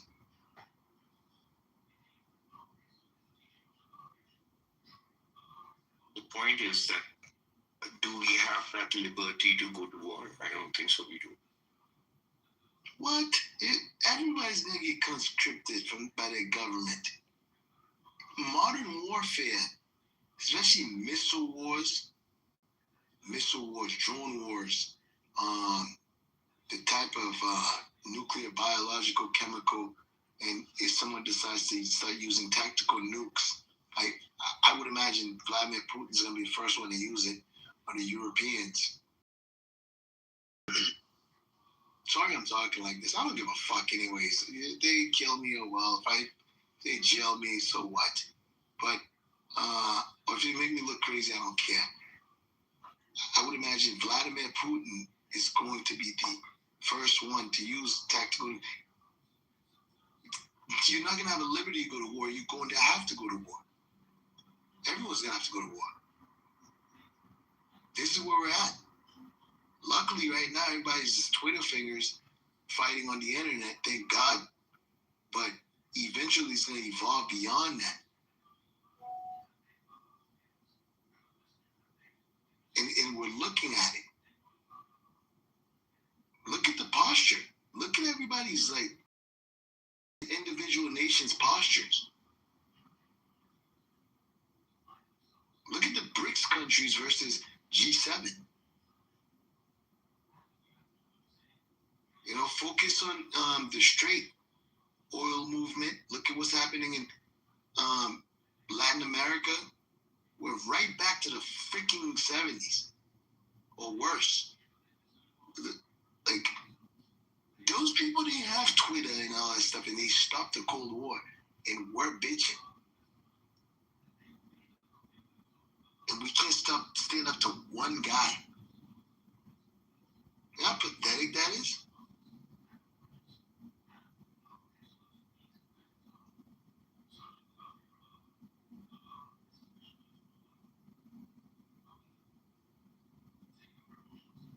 That's just my rant. The disregarded. Where's Amir?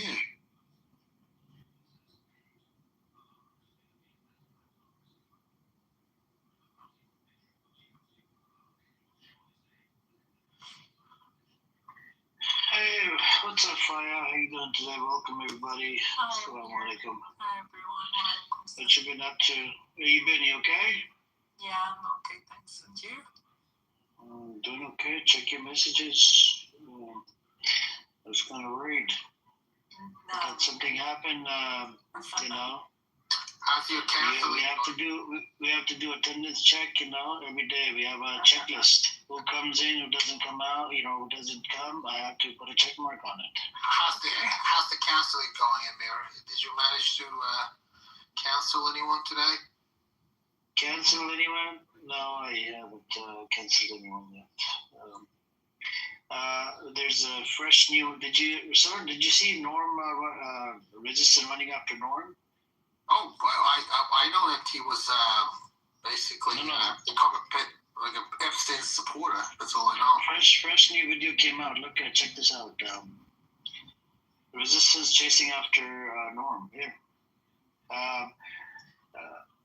Rolf, check this video out as well. You know, Resistance running after Norm. It's in the chat. You guys will enjoy it. It's only 30 seconds long. A normal, you know, Resistance is. I actually unblocked him today, right? I want to see Norm and Resistance coming back in here. I know I got cursed multiple times, but Faya, please try to refrain from engaging with Resistance. He's very, very crazy. He's got a disgusting mouth on him. Who's Resistance? He's pro-Pali, right? He's very pro-Pali, and he goes after Norm. It's a shouting match between him and Norm. Okay. So if Norm comes in, I want to see this content happen, because you know what ended up happening? My room, for some reason, I don't know why, some people, I condemn it, but you know, it kind of promotes violence. So in New York, downtown Manhattan or whatever, Resistance was shouting on top of his lungs in this room. Norm was here. And he's telling Norm, pull up here, I'm here. And then Norm is in the downtown as well. He's like, I'm here. And they're shouting at each other. I'm like, motherfucker. It lasted for about an hour. And they couldn't find each other. They were both blaming each other. But Norm, I think he even called the cops because he got scared. Because Resistance, what he did at one of the protests, I think some guy, I think, touched pro-Pali person at the protest, and he punched the guy out. He punched a Zionist, right? And he got, you know, he was arrested. And guess what? He was arrested, and he was taken in, and he hired a Jewish lawyer to beat the case, and he won the case. It was in self-defense. And Norm is bothered, and he even doxed himself on the side. Norm is bothered since then that this idiot, how could he punch a fucking Zionist and get away with it? You see what I'm saying? And that guy, the way he shouts, I think he could beat up a person really good. Like, he could beat up Norm like crazy, and he's tall as well. Did you check out the video, sir? This video? Make sure if you see Norm in any of the rooms, give it to him. Tell him, oh, what you doing in this video? Resistance are chasing after you, huh? You seen it? Did you watch it? There's a content creations going on in here, apparently. Did you like it? Oh my God. Yep. I found out a way, you know, how to do it. And you're going to be seeing more of these things, you know.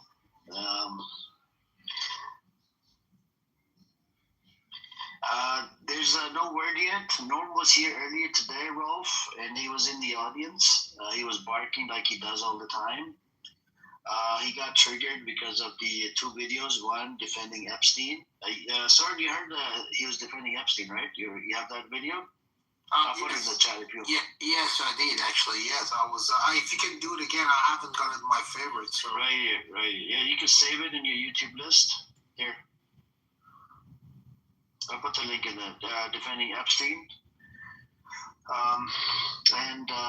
You know this Resistance running after Norm. After I uploaded, within 4 hours, it got over 150 views. Now it has like 300 to 400 views. Like it's only been 24 hours, or less than 24 hours. People are liking it. It's a short of Norm running away. It's crazy.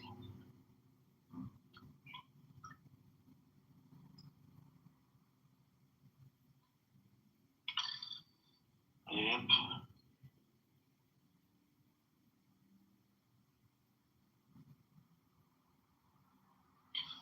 Anyways, what happened to Zephyr? He ran away?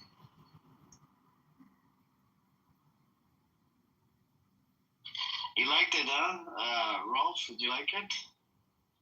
I'll tell you, I'll text you in the back channel. Because I can't share the things, Because if I share it, then everybody's going to start abusing the shit out of it, then I'm going to lose that. Really, any kid that's wearing mile knows how to use this AI shit. It's fucking Yeah. I mean, not that sure, but it's great. You did a good job. I gave you the name. Let me give you the name. I mean, I'm familiar with all the best ones. VO3, C Dance, amazing new one, clean, 2 point, they're all good. There's Grok, of course. Are you, do you know Sora? Yeah, of course. Yeah, Sora's a good one. That's it right there. Ah, okay. Nice. Yeah, very good. Actually, we talked about Sora a while ago, didn't we? I think we did, but what influenced me is it was we talked about it for maybe a small period of time, whatever. I watched John Kitover's video this morning. He streams all the rooms, right? My room, people's rooms. So he was promoting the idea. He said, go on. So he was telling people in the room, one of the rooms, go on that, go on Sora and give him a like and blah, blah, blah. And I'm like, what is this? So I downloaded, I went over there. I'm like, okay, what is this about? I'm playing with it for a little bit, and I realized I could do so much shit with this thing. But I wanted to do it with Netanyahu. Yeah. Yeah, someone won't let you use. It won't let me do Netanyahu. Yeah, someone won't let you use politicians. It's annoying. You can do it, but you have to upload the picture. You have to what? But then you have to upload the picture. So you can't say that it's a politician. You have to upload your own picture. Yeah. And then you gotta, I don't know, I haven't tried adding sound to it. Yeah, some have sound built in now. VO3 and sounds built in automatically. But it's easy to add sound in CapCut, for example. It's really cheap, free editor. You just bring in your own audio. Right.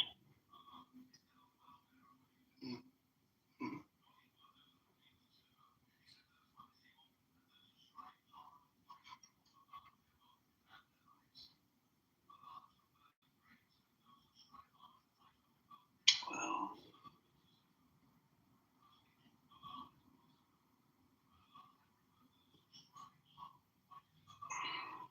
So, I don't know how many people here are aware of the weird background that El Norma has. That was kind of mind-blowing when I was told his background. Working with USAID and being involved in the creation of the media after the Bosnia War. He was active in Al Gore. He got some sort of funding from Al Gore Foundation. I didn't hear about that. That's new information as well. It's very creepy that he's rubbing shoulders with those kind of people, and he's got a picture of himself with Epstein. I mean, these things, they go hand in glove. The way Epstein is an influencer. That's what his career was, going around the world meeting important people, politicians, industry figures, and trying to influence them, coerce them, bribe them, blackmail them. That was his job. And that's what Al Normo did when he went to Bosnia, helped shaping the future of that country. Same job description as everything, basically. Well, it's in a similar vein, very similar. And then his wife, somebody said she was in the Epstein files, but she's not. But she did projects that were interesting. One was in cooperation with the White House, and one was a film about gay Muslims, of all things. She's right up Al Normo's alley. So yeah, what a weird couple they turned out to be.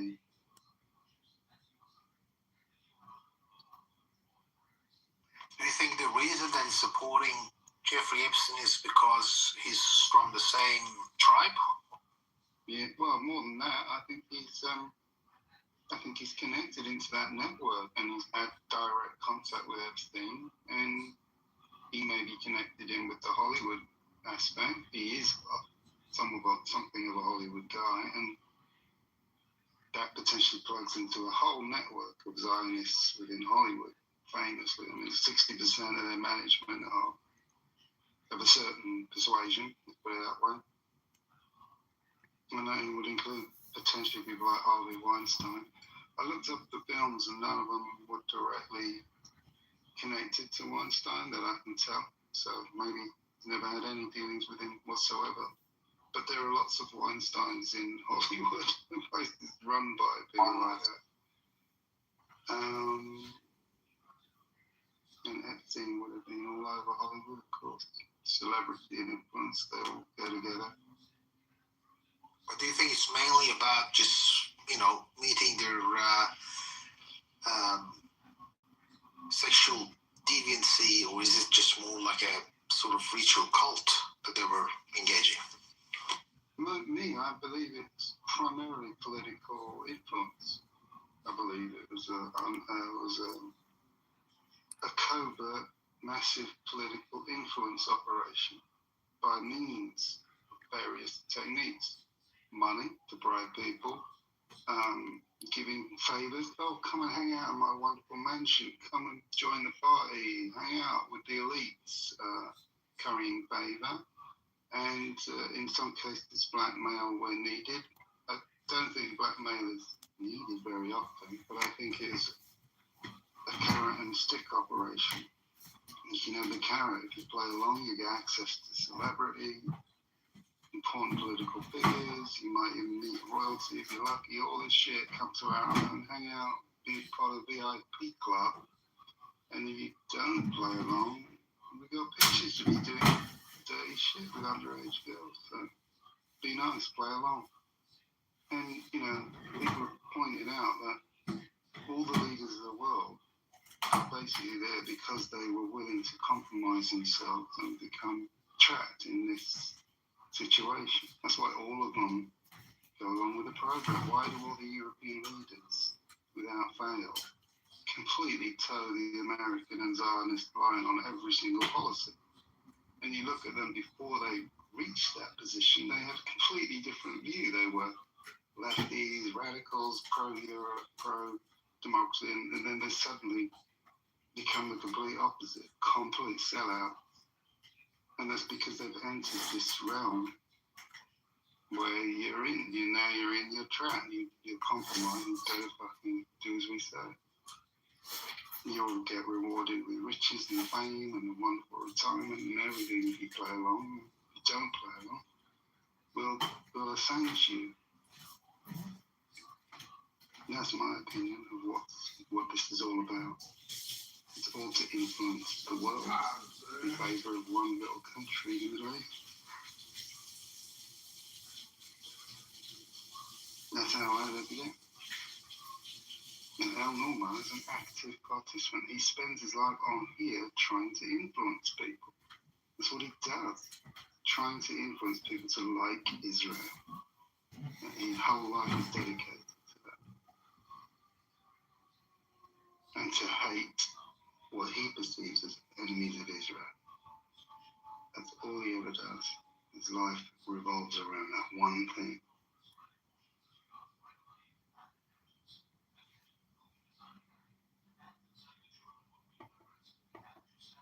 That's my assessment. I could be completely wrong, of course, but that's what it all seems to Well, he's not doing a great job supporting kids. No, he's being incredibly stupid because he's blabbed things that he shouldn't have as well. Said that I thought That he was on his app telling people casually that, oh yeah, it's what USA does, and they were backing my projects and that. So he probably shouldn't have said that. Oh, hi, Dave. Oh my God, Amir. Oh Lord. Oh Lord. Are you back with, more Islamophobia to portray?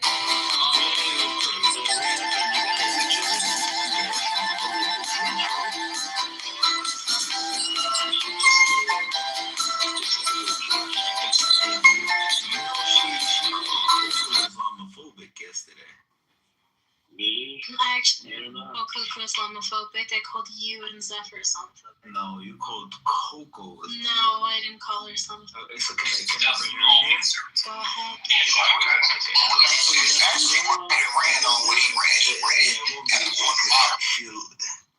The Coco was actually very upset. Maybe she can be upset, but I didn't call Welcome back to Kitover TV, the only evening class where we mix miracles with microwave popcorn. Today's lesson, how the love and intelligence of God can transform the everyday. and you're starting with a love of Keep asking, who's this John Kitover guy? You grow up around animals, you learn respect. 3 bulls out there this morning, morning, noon, and night. I'm climbing on the big one. He's all muck. Hey everyone, I'm John Kitover. Welcome to John. Thought I'd have to fight myself. I guess there's a first time for everything. Not bad. Welcome to John Kitover TV. I cover stories about John Kitover. Believe it, every store clerk in this town keeps calling me. Okay, so the note says, you totally missed it. Do you want to see how she crashes out on Prince? Yeah, she's coming right now. Right? I waited 45 minutes. Dr. Adams is taking responsibility for getting you removed from the ballot. Because the Muslims, they want to play with definitions.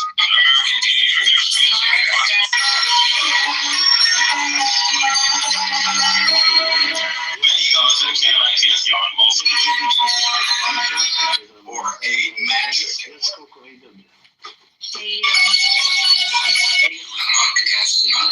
Are you going to pass yourself on stage? Hello? Put the gun, okay?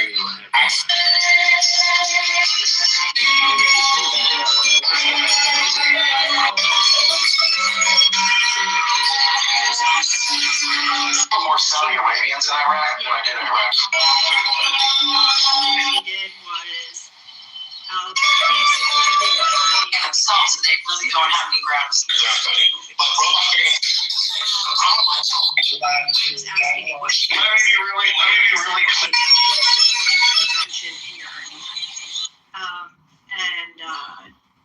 What else did I say?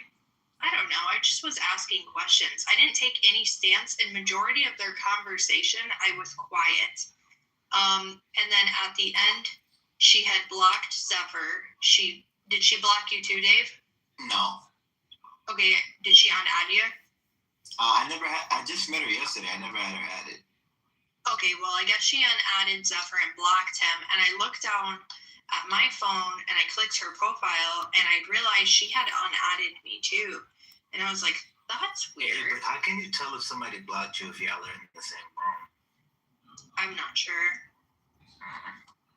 I don't know how he figured that out. But yeah, I just looked down at my phone and she had me unadded. And I said, hey, Layla, why did you unadd me? And she said, well, I would say the reason I unadded you, and Ace was there too, by the way. You can ask Ace as a witness as well. I would put you in the same category as Dave and Zephyr after she had just got done calling Zephyr and Dave Islamophobic. And I said, really, you're going to make a claim, you're going to call me I almost said you're going to call me Islamophobic, then you need to, base your claim. What did I say that was Islamophobic? And she couldn't answer the question because I didn't say anything Islamophobic. And then,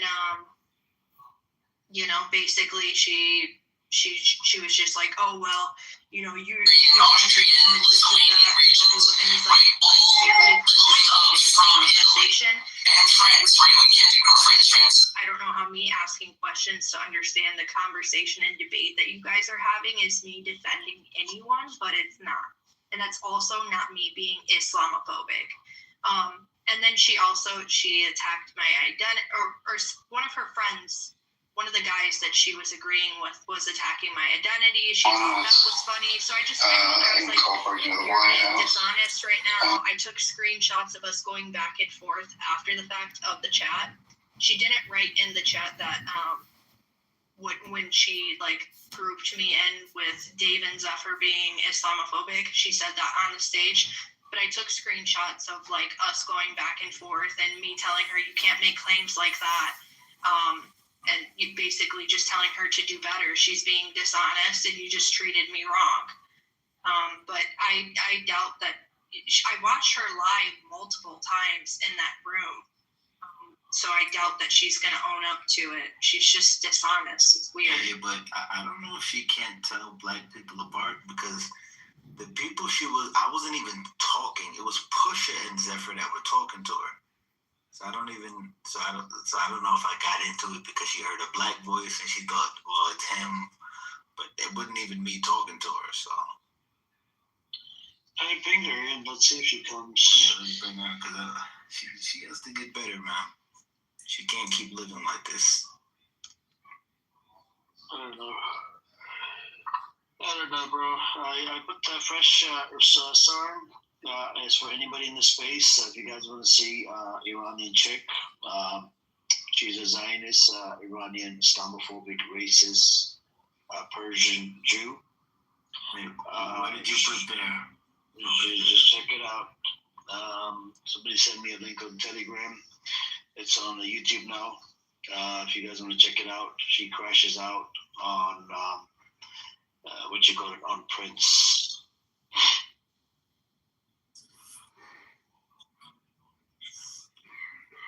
Here, I'm sending you screenshots right now, Amir, directly to you. And an extra one. I mean, you don't have to send it to me, Coco. It's just because I'm sorry to say I can't resolve the matter between you and her. Because no, it's okay. It's okay. I don't want. You know what? If she's gonna act the way she does and the way she treated me yesterday, I don't want to be her friend. That's all right. I'll live. It's okay. So you know her for a while, Coco? No, I've only known her from your space. So No, yeah. I don't really know her like. Yeah. I pinged her to see if she comes through. I don't know. But anyways, guys, check it out. You're gonna find it entertaining. This is a Persian, Islamophobic, racist, Jew, Zionist, and she crashed out really badly on Prince. Let me share it on Telegram.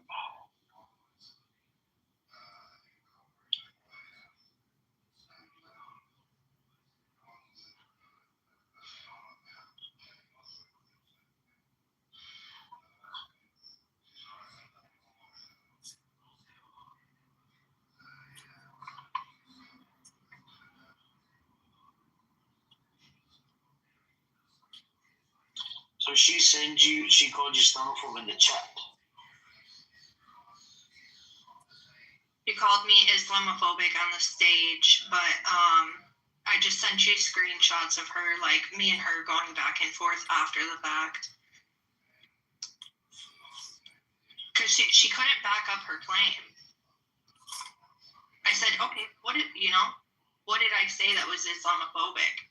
And then when she realized that, oh, she's not being Islamophobic after she just made the claim, it was, well, you defended them.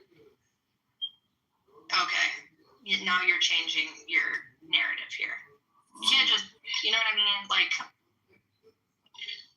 yeah, I don't know what to tell you. I hope it gets resolved between the two of you. Yeah, I'm gonna stay out of it because I mean, me and her, we had some beef as well back in the day, but you know, I don't start shit.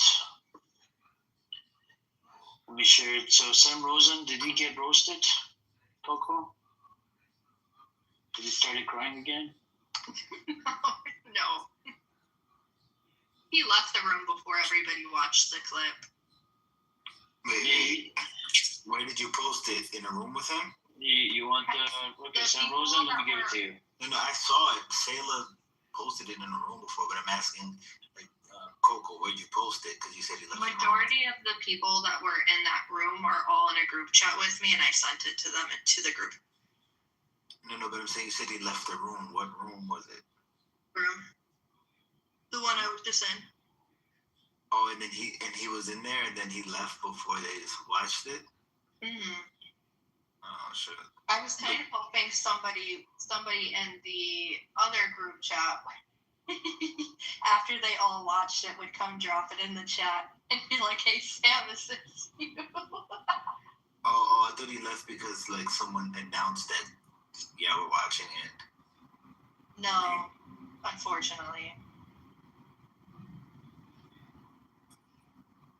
They're all laughing, though. They think, they're asking me, was he trolling? I'm like, no, this is a real crash. So this was his recorded bro, by the way. It's on his profile. I put the link in the chat if you guys want to listen to Sam Rosen. He crashes out. He starts crying. I didn't know that chick that he used to do a room with, right? She moved in with him, Zebu. He's a Muslim. She's a Muslim. Yeah, whatever she is. But she moved in with him. And because he opens up rooms against Islam or whatever, and she moved in with him. And if you guys listen to the clips, it's pretty interesting. I didn't know that they're in the same room talking on Clubhouse. Together, but they're talking on Clubhouse together as well. Yeah, she would mute up so you could hear on Sam Rosen's microphone her background, right? And when she speaks or whatever, and then she'll mute up because Sam Rosen moved in with her. That's weird. Yeah, so they're living together now.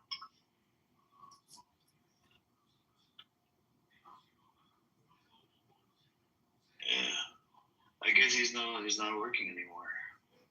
That he's living with? Yeah, he's living with Zebu, the girl, the chick that he co-mods room with. Oh, I don't. This one.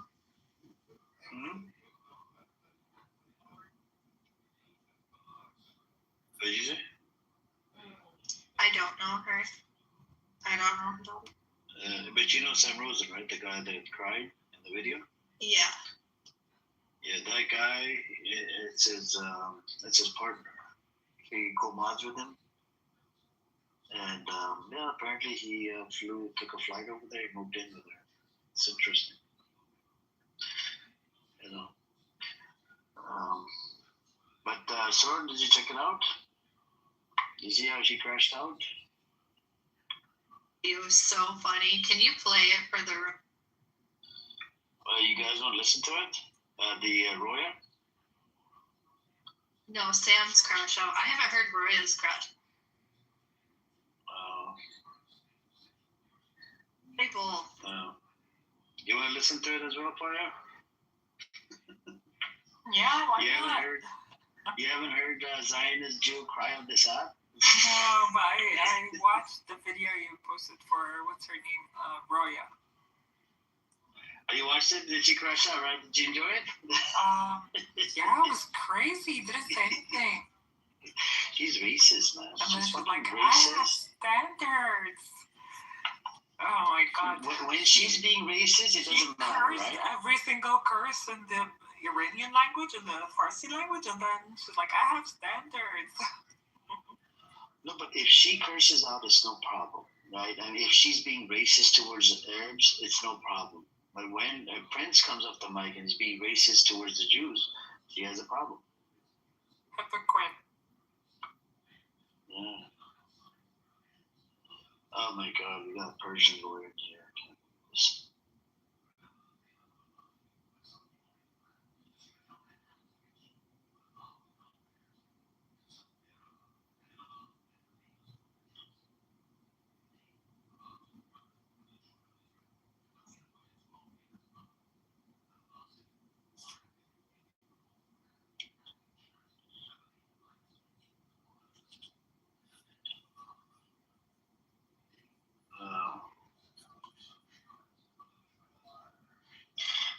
Anyways, sorry, Jason, I can't debate you, bro. I can't tolerate you, man. I'm sorry.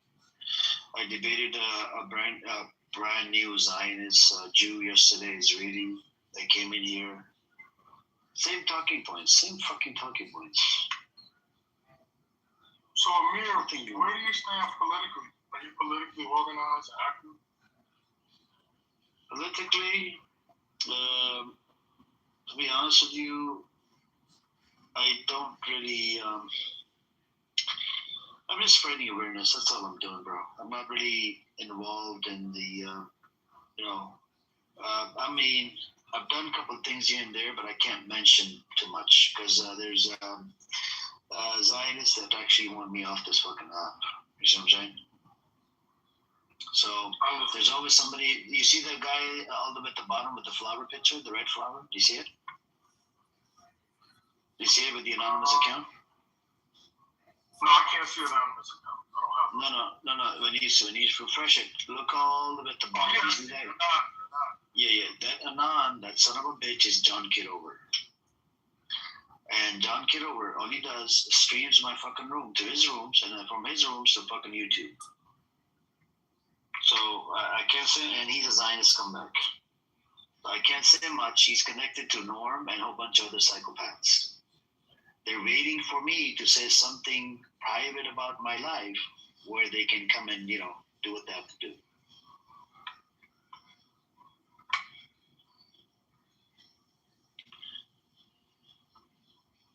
Yeah, Norm is a proud intelligence officer. He doesn't hide nothing about his background. So-called. You mean Norman Green? Yeah, he worked do you know that he was defending Epstein for the past 2 weeks? I wouldn't be surprised. He's a crazy guy. We're going to listen to I think we're going to listen to Sam Rosen. He's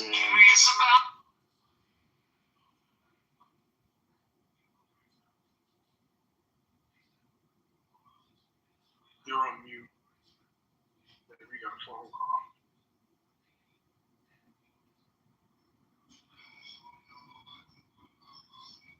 I think we're going to listen to the Sam Rosen. He's an atheist Zionist Jew that actually crashed out and he cried on this app, and it was epic because somebody cornered him on this Israel-Palestine, right? And he was really, really crying.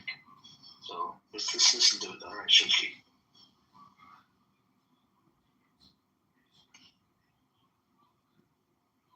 We want to maintain Jewish people's privilege and impunity in being able to just murder anyone who they think represents a security threat to them without thinking about the broader implications about just human beings in general and whether or not we have rights over other human beings because we feel fucking discomfort. That's the difference, my friend. If you're right, racism. I really want this. I want to kill Palestinians with impunity. I just love killing people. Jewish people just love killing people with impunity because we're just a bunch of fucking psychos that love hurting people with impunity. Even the tiniest little pinprick of blood on our fingertip, a whole Palestinian village is not worth one single fingertip. That's an implausible psychology of our minds. Yeah, I think that's true. It's a good analysis of our minds, Timothy. The real powers of theory of mind going on here. I actually think it's even worse. I think being denied an ancestral homeland probably causes you less harm in a practical sense than losing your finger or injuring your finger. And even that, Jewish people think a considerable amount about Jewish people. By the way, I reject this idea of we want to do is live in peace. It's something like 70% of the Jewish public went forward right after October 7th. I think some months after October 7th, said that the operation in Gaza, which at the time had killed about 4,000 people, wasn't brutal enough. So this idea that, we just want to live in peace is just bullshit. But also this idea that, it has to be commensurate punishment for the crime. No, it isn't. There is people literally forcibly expropriating land and killing people, right?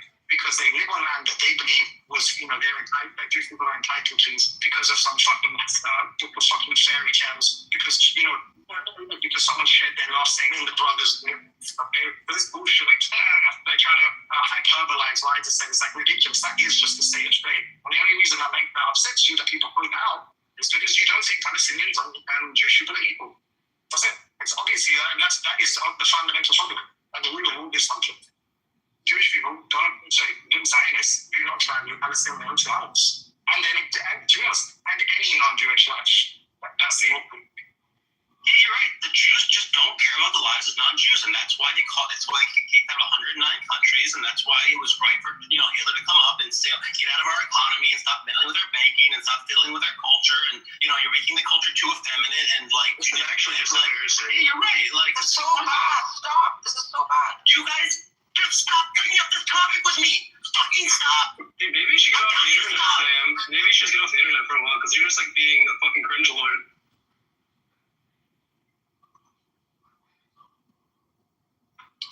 I think if anyone talks about anything about Israel, I'm just going to you down. I was just going to say, I think we've exhausted this topic. We're not convincing you. We're just tearing you apart emotionally. So we can go back to more of a Zionist. You're making me You're making me understand how little you understand the psychology of a random fucking Zionist. How little you fucking understand my psychology. I'm gonna cry. Bro, get off the internet, bro. It's not healthy. It's so weird situation right now. You're not mentally well.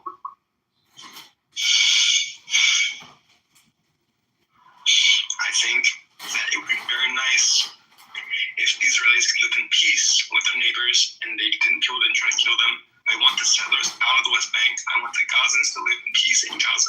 I want the people in the West Bank to live in peace in the West Bank. I want there to be a happy Palestinian state. I want the Jewish state to be a happy people. I don't want them to fucking find each other. Okay.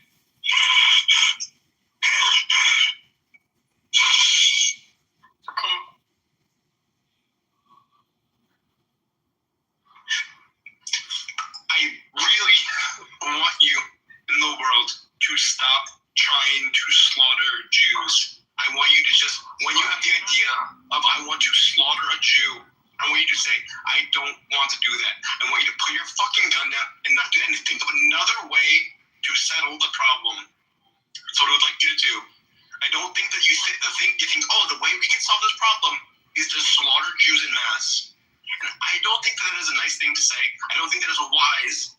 And I think it's likely going to lead to nuclear war. So I think maybe we should try some other means than mass slaughter of Jews to settle these grievances.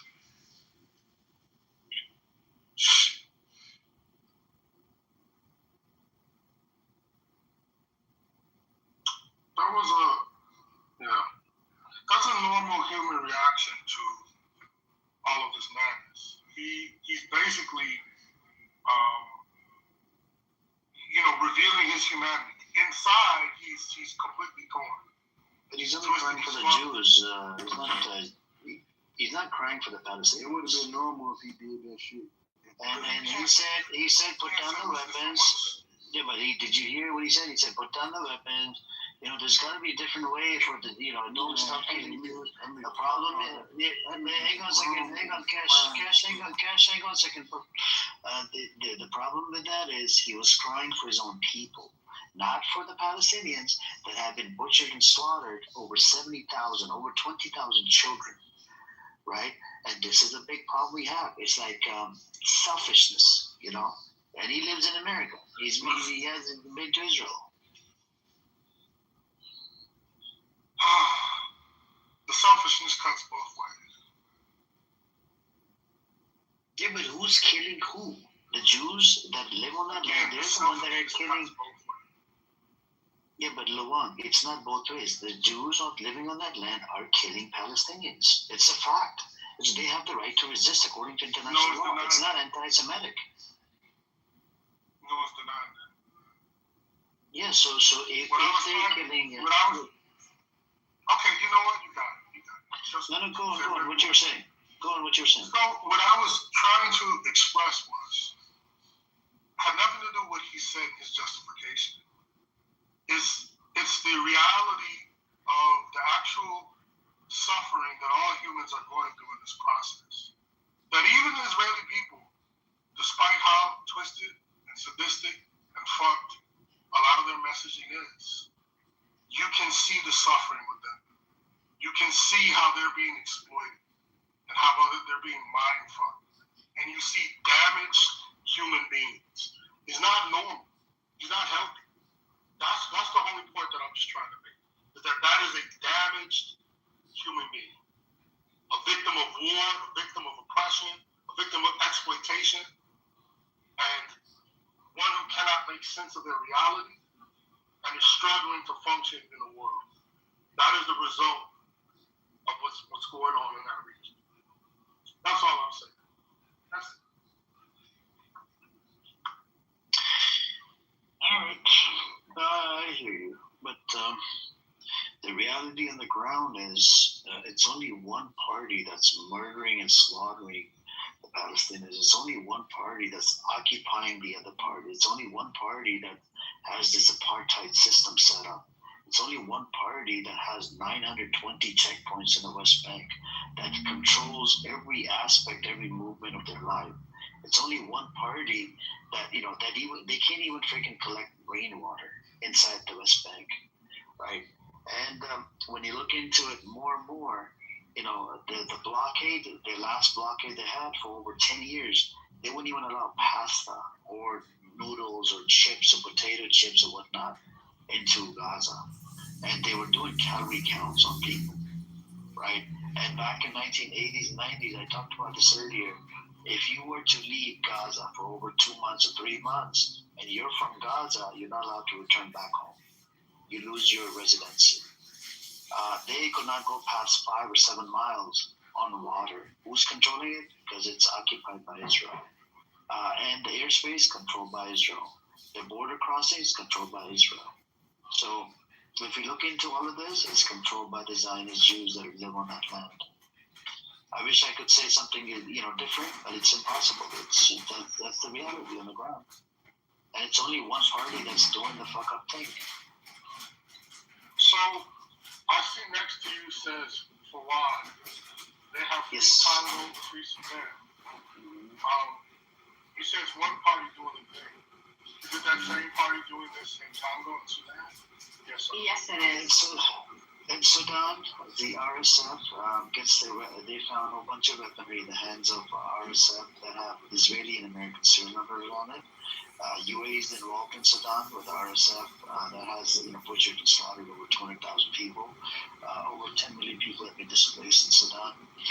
And, you have the areas occupied by this RSF, entity. And there's a lot of massive killings. And not only that, they're raping women. They're doing a whole bunch of atrocities against the Sudanese. And it's all happening in North Sudan. Even in South Sudan, they have these massacres as well. They're, it's like infights, tribal fights, and whatnot. But it's very disturbing to see all of this that's going on. And so Israel doesn't play a role.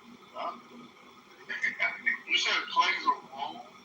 I was very pointed. Hopefully, as I'm asking this question, like your critical thinking skills are like the light box is moving, and you're trying to understand why I'm asking you this question. So you said it plays a role. I just asked you, was it the same? You said this. You talked about Palestine. You said there was only one party doing this, and I said, is that party responsible for what's going on in Congo and Sudan? You said it plays a role.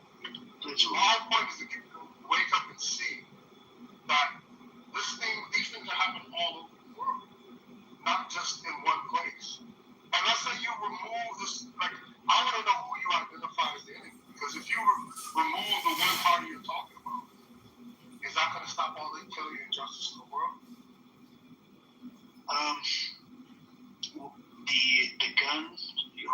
supplies like the guns. So I'll give you an example about the UAE.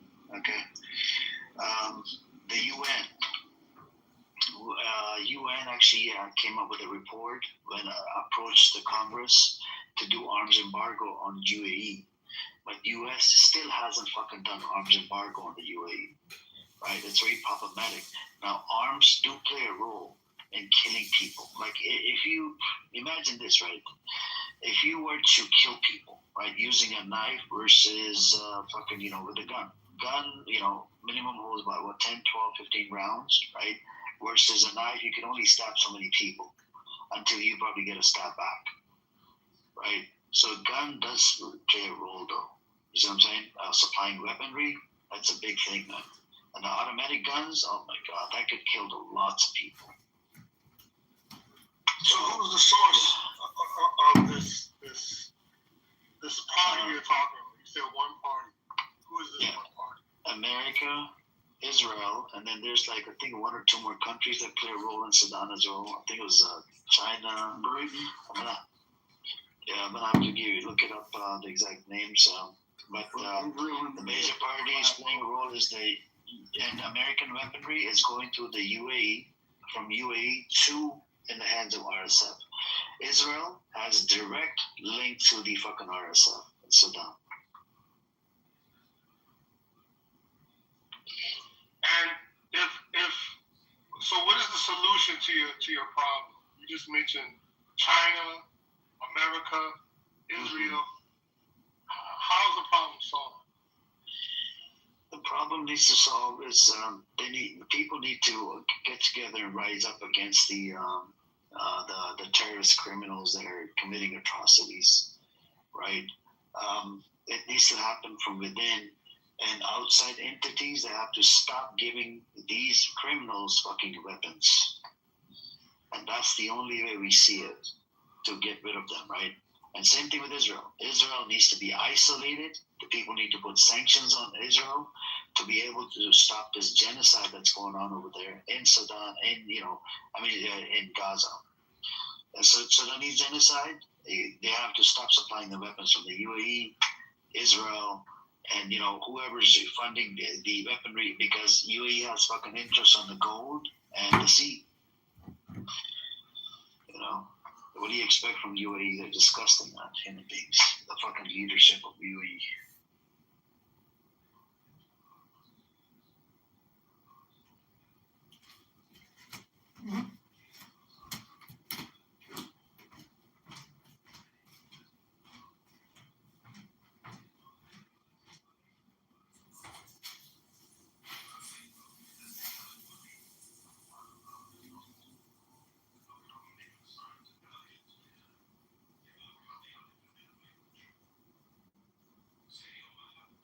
Sounds like a very liberal psyop that actually plays into the hands of the existing status quo, the framework of which they would like you to operate, the worldview for which they would like you to operate, and will keep you in a circle, chasing your own tail. That's what it sounds like to me.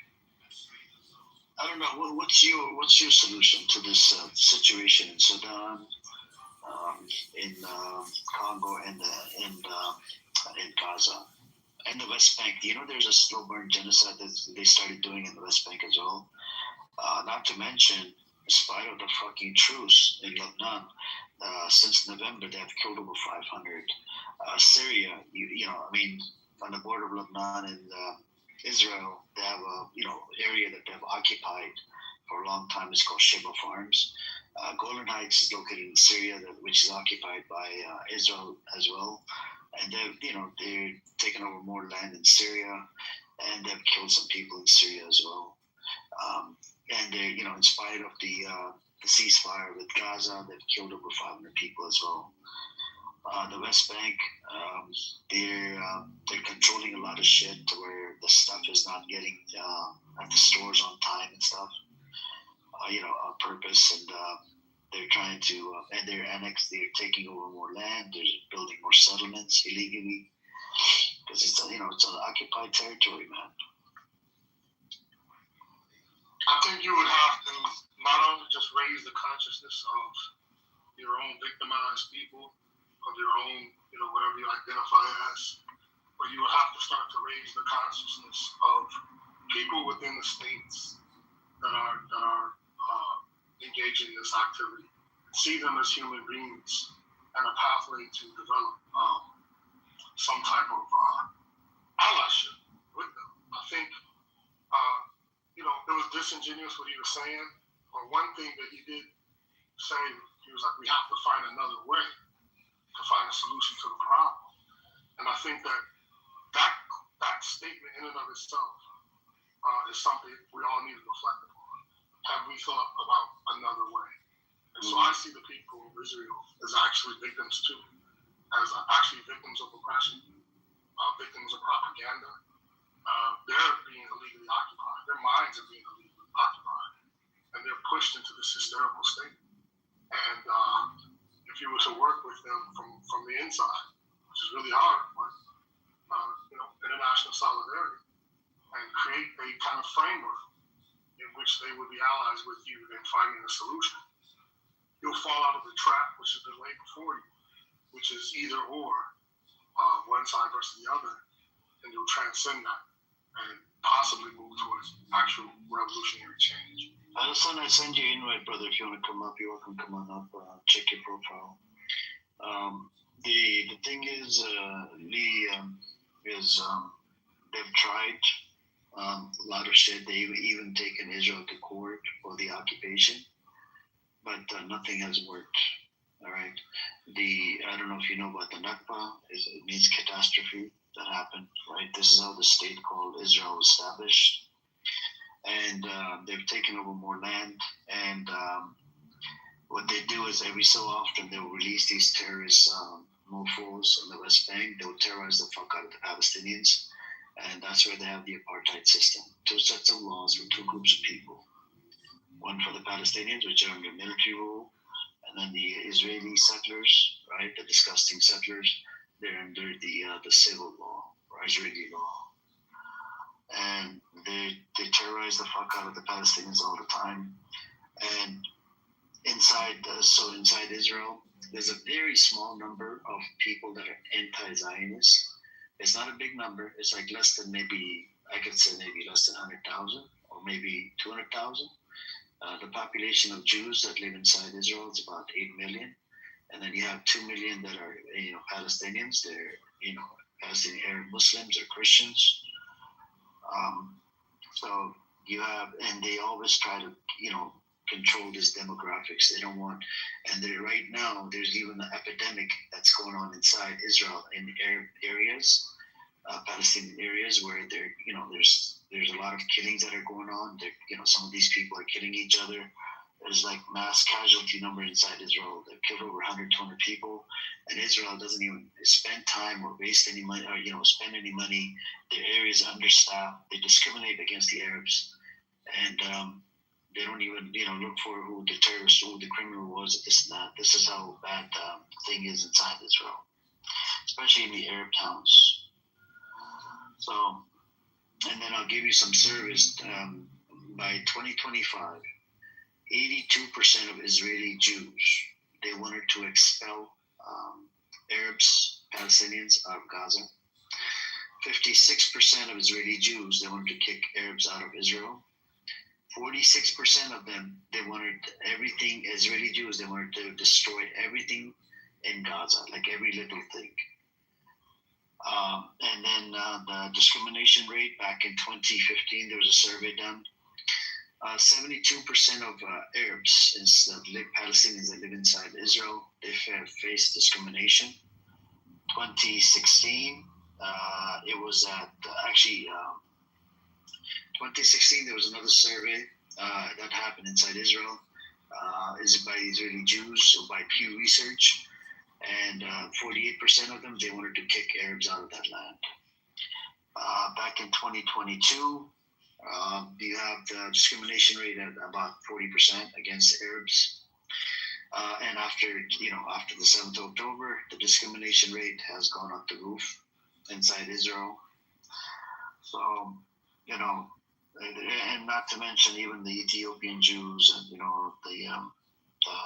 black folks that live inside Israel, they face discrimination as well.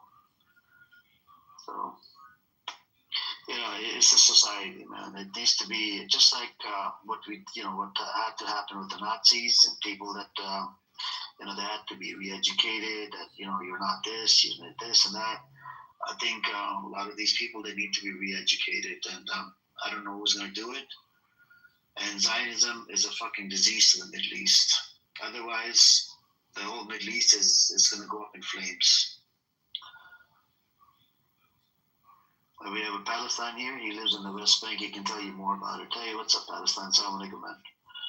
Alaikum, brother. Very good. How's the situation in the West Bank? Do you mind sharing some of it? Like, what's going on? The occupation forces have been in the area since yesterday evening. I wrote in the chat. They've been destroying houses, taking a bunch of people left and right. And they've taken my cousin's husband at 8 in the morning today. Now it's about 10:18 a.m. here. And I'm not sure if you can hear the airplanes flying overhead. But yes, they've been heavy air traffic or heavy aircraft activity since yesterday. It's not good. Whatever is happening, the occupation forces are spreading through the area. Like they might even enter here at the village, even though we didn't really do anything here. Or nowhere, to be fair. I don't think anything happened. They just suddenly decided to enter and raid every place here in the area that I live. Which, by the way, if you are gonna ask, I'm talking to the people here. Do not ask about my location. I'm not gonna disclose. This is personal information, and I have been sent death threats by Zionists here and there and off. Yeah, I do not want to disclose. No, that's good. No, that's good. We don't want you to disclose your information. So, yep.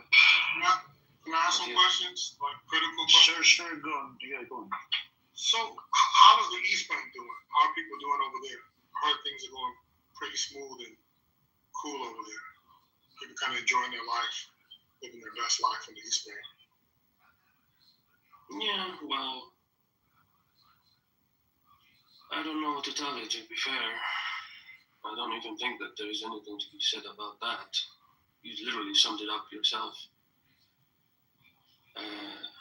But I can tell you how it's going in the West Bank, if you didn't already know, because of the lack of media coverage. Because, understandably, the media was covering Gaza. It was not ceasefire, but now that it's ceasefire, nobody's talking about it.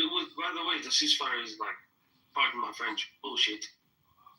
It literally doesn't exist. Israel is massacring civilians left and right every day in Gaza.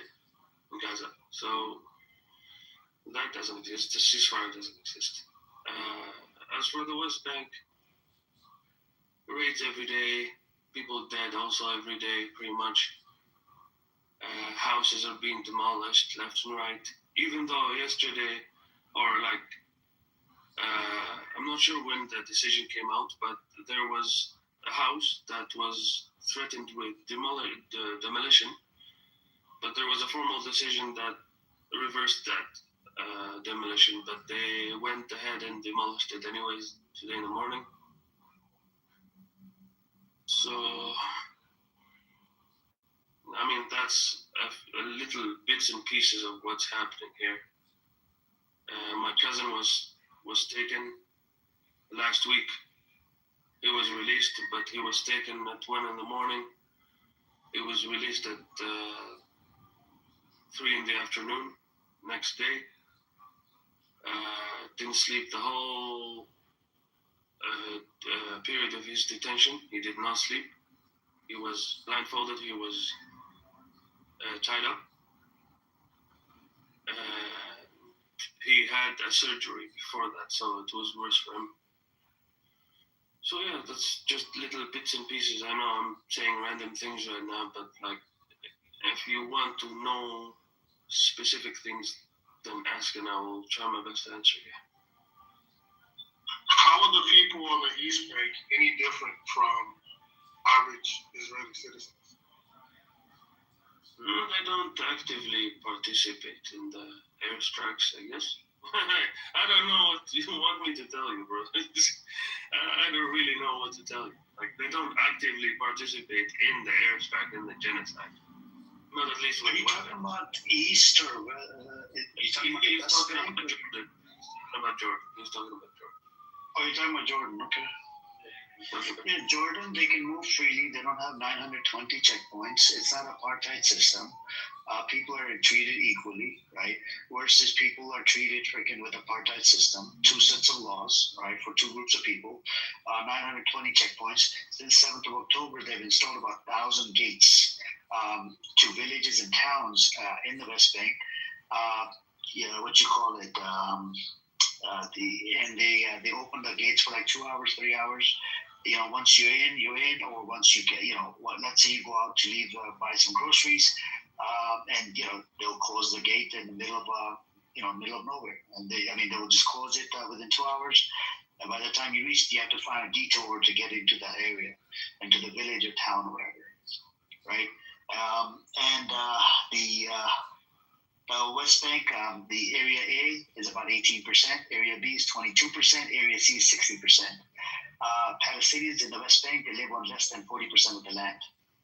So the rest of the land is occupied by Israel. More than 800,000 settlers live in the West Bank.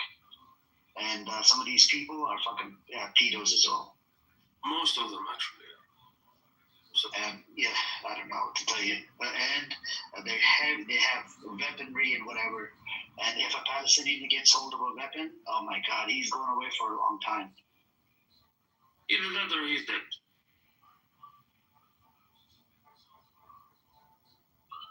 So if Zionism is outlawed, Zionism is eliminated as a way of thought and political organization like Nazism, is your problem solved, Palestine? You think that's the end of the nightmare? That's when things get better? Ideally, I'm talking ideally speaking, Zionism should be outlawed and there should be actual, consequences for being a Zionist. But, that's what I'm saying. Ideally, yes, that would solve our problem from the roots. But we know that ain't gonna happen. That isn't gonna happen because these are institutions. These institutions that are lawmaking, I guess, they are controlled by the Zionists themselves. So they aren't gonna outlaw the ideology that funds them. So when Zionism eliminated, will the Congo be free? Will Sudan be free? Will Taiwan be free? Will Venezuela be free? Yes, because that's what the driving ideology behind all these wars, regardless where they are at. This is the driving ideology behind these wars. Depends on every war. It depends on every situation. Every situation is different. Every country is different, Jalong. You know what I'm saying? Yeah. We don't know how it's gonna free, but it just depends. Like the weaponry, if they stop, supplying weapons to RSF, I think that will help the people in Sudan. What would you say? What do you think about that? I say that somehow, some way, your political consciousness has been stifled, and it's not looking on you don't have a strong global political perspective. That's what I would say, from what I'm hearing. What is your perspective? What is your perspective? My perspective is, when I listen to Palestinians, they've lost touch with. It's becomes in many ways when I listen to Palestinians, they reminded me of early Zionists. I see them on a pathway of becoming the next Zionists. What's going to stop? What do you mean? You talking about dumb shit.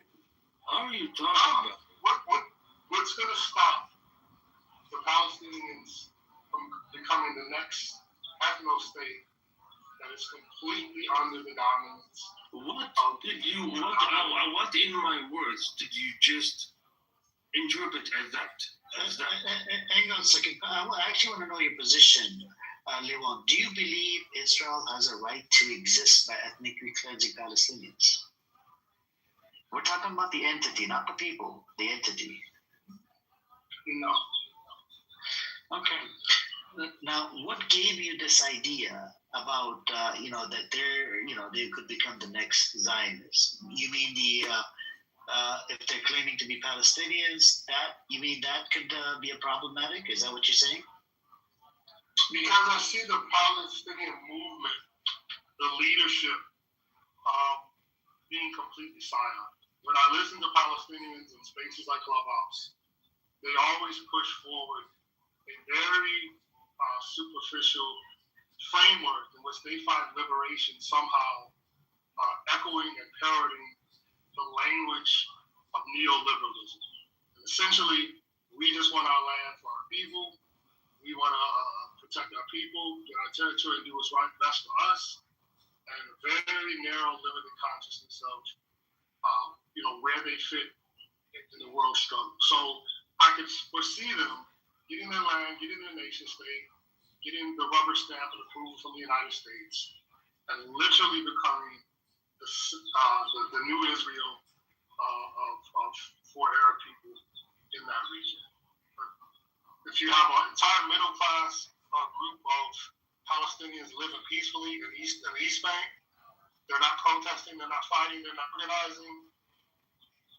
They're sitting back watching this happen because they already got what they want, and they want to continue holding on to that. That lets you know that they're in the same position as the average Israeli citizen. People are clinging to this idea of stability. They want stability, they want order, they want peace, but they're not thinking about the forces that are really causing instability in their lives and what makes them weaken colonies.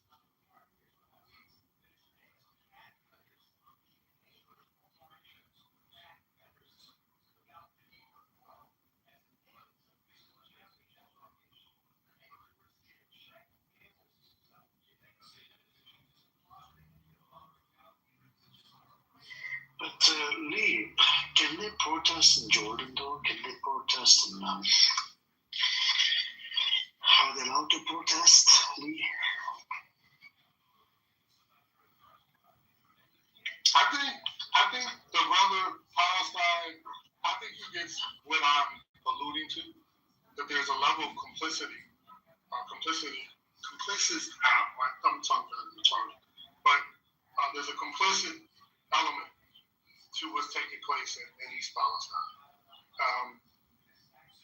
So, can they protest? Not all of us can protest. All over the world, no matter what circumstances you're under. Not in Jordan. It doesn't matter what conditions. You can be in prison and you can protest. You can be in front of a gun with it to your face and still protest. We're not really seeing that in the East Bank, Jerusalem, and Jordan. So, East Jerusalem.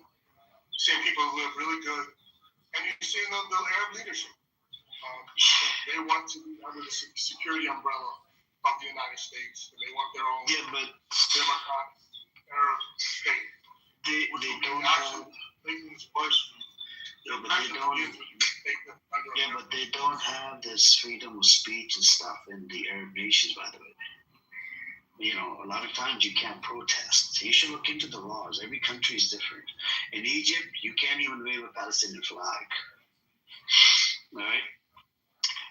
The thing is, not every country allows protests and this and that, like, because you would have to do a public protest, right, to make some noise and to, sort of like let the government know that, we support the movement, we want them to free, free Palestine from this occupying forces called Israel, whatever. But then, you have these countries are in bed with Israel and America, so that's another issue as well. And yes. So then you're lost. Then you lose. You can't speak. You can't protest. You can't boycott. You can't do any of the things. No, you can boycott. You can boycott. No, you can't. You can't protest. You can't boycott. That's a form of protest. I said protest meaning like physical protest. Boycott, yes, you can. You don't have to buy the products that come, that supports Israel. You can resist.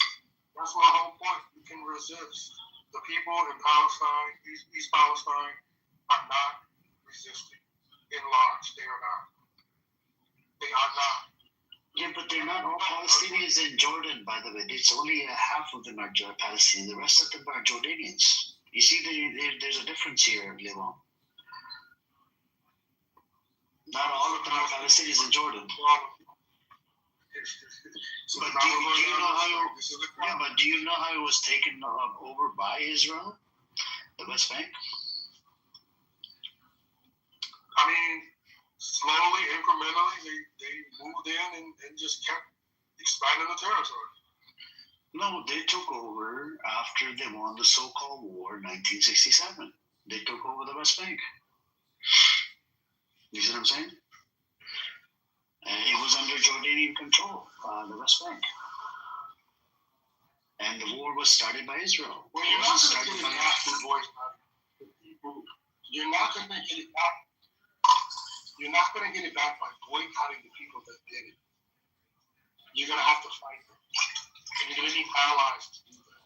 And that's what they're doing. Elevate your consciousness. So it's not just a me, I'm the center of the world struggle. Never make allies. And you'll never win. How did apartheid South Africans? Yeah, but how did apartheid South Africans got their freedom? Yeah, but how did people that lived in apartheid South Africans, how did they get their freedom? That's the worst example. That's the absolute worst. I mean, how did they break free of the apartheid? Military resistance. And that's what they're doing. They got co-opted. And that's what I'm trying to get you to realize. But that's what Palestinians are doing. Military resistance. And they got co-opted. That's the point I want you to realize. You're on the path to being co-opted. You're on the path to being co-opted. All right, let's see what happens. The time will tell.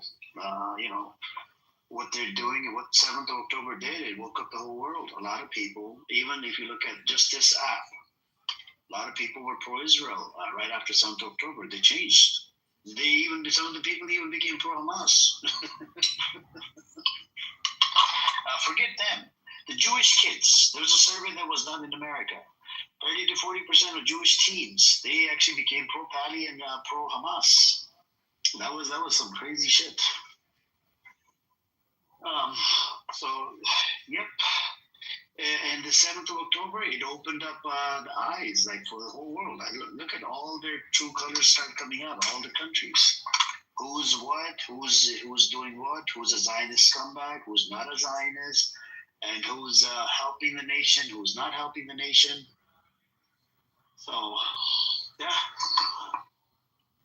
I don't know, man. It's just a matter of time. Who are the biggest allies of the Palestinian resistance?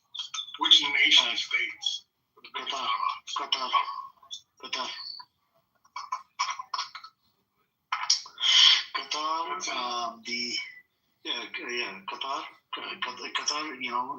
the country, because they have funded, funded a lot of money into their operations for over 10 to 20 years. Saudi Arabia is part of it. You have the Amir, he asked which nation? All the Arab nations, Turkey, Armenia, actually most of the nations, Italian, Spanish. We're not talking about governments, we're talking about people. Indonesia, Pakistan, Malaysia, Philippines. No, but in what sense are you talking about, Lee Wong? Faya, please check your message, okay? Yeah, sure. If you can, thank you.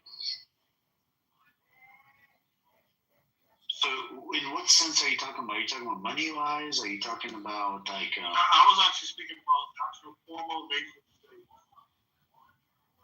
So we can do both. We can do both, but I was asking about actual nation states. Which nation states have been the biggest allies of the Palestinian resistance? Oh, and you didn't mention any of them, so I think it's interesting. So the resistance, there's countries. But there's countries out there. They don't look at Hamas as terrorists. So I would say those are the countries. Let me pull up the name, the countries, because it's No, wait a minute. Hold on, brother. Respectfully, if you gotta look it up, then I don't want to talk about it. I want to know, like, I'm talking to real people that are engaged in this, take it serious. Like, you don't need to look it up. No, but what do you mean by that they support the resistance? This is Qatar literally funded $1.4 billion to Hamas. You know what I'm saying? Are you talking about like money-wise or like physical help on the ground? Like, I don't get it. Like, I don't understand. No, I'm testing the room temperature. I'm testing people's knowledge on these topics. That's really what I'm doing. Trying to figure out where people stand. These are fair questions, right? Yeah, but there's countries out there, they don't look at Hamas as terrorists. There's countries out there like the Western world looks at Hamas as terrorists. Well, which country do you want me to give you? No, the ones that you know, that you believe. The one I know. Yes, Qatar and the UAE, and you have Egypt next door. But and they even host Hamas leaders. Even Saudi Arabia hosted Hamas leaders, including Turkey. Turkey is a pretty big supporter of Hamas as well. Even Iran. Iran, yes, Iran as well. Iran, you have Lebanon. That's why your question itself is a very confusing question. Like, in what sense? Like, how do you want me to tell you? Like, money-wise, or physical help, or on the TV support? Like, I don't get it. No, you're answering the question based on what you know. It was a straightforward question. Who do you think are the nations supporting the Palestinian resistance? Okay, as I said, if you're talking about nations, almost everyone around the world supports the Palestinians. I'm not going to say Arab. International law says right to resist. It means they have to abide by international law, which they're doing, the right to resist. So all countries are, would probably support that, I would say. A right to resist.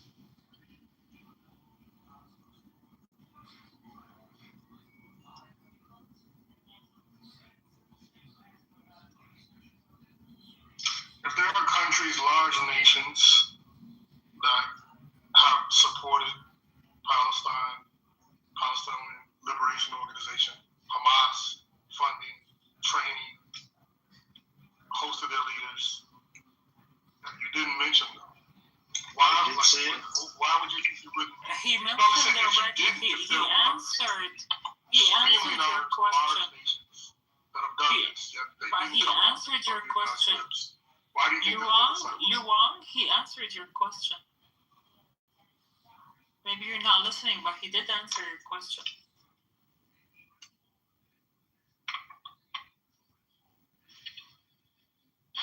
So some training they got it from Iran.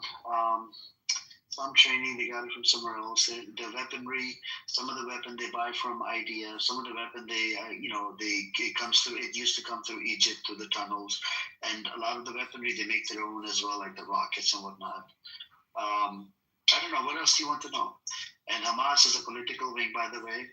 The Al-Qassam Brigades, it's actually the military wing on the ground. There's another one, it's called PIJ.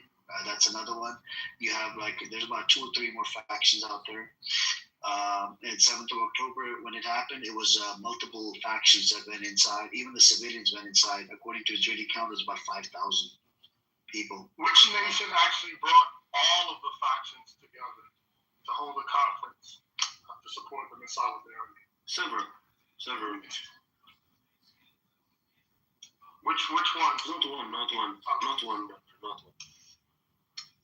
There's Egypt, there's Russia, there's, oh my God, there's a bunch of conferences that were held in a lot of bunches of different nations.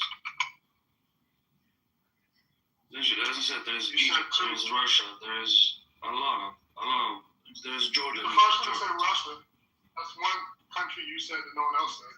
There's another big country no one else has said. I just think it's interesting. No, like if you want the exact information, like we're not computers, we may or may not remember. I don't even know how that's relevant to the conversation. I don't get it. Yeah. How is it not relevant when you have support? Some people are showing support for your resistance movement, standing up and doing that, and you can't acknowledge it. It's not the reason why. Because the people, when they go to the protests, do you think that the people that are protesting, they know every single small detail of this conflict, or they just look at, they're anti-genocide when they see babies dying, whatever? That's the whole thing. I think at the protests, when you go up there, if you ask all of these protesters, what do you support? 2-state, 1-state? Do you know when it was established? How it happened? What the ethnic cleansing? What is Nakba? What actually took place? During the Hitler time? A lot of people wouldn't even have any knowledge about it. They support the cause because they see pictures, videos of babies and whatnot. Over 20,000 children killed. Literally, recently IDF came out and they acknowledged that the number 70,000 have been killed.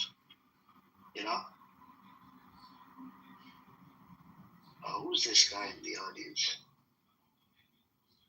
Who is it? I'm seeing multiple people in the chat. I don't know. Hey, Palestine.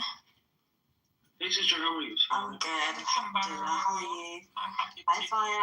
How are you guys? Alhamdulillah, sister. Alhamdulillah.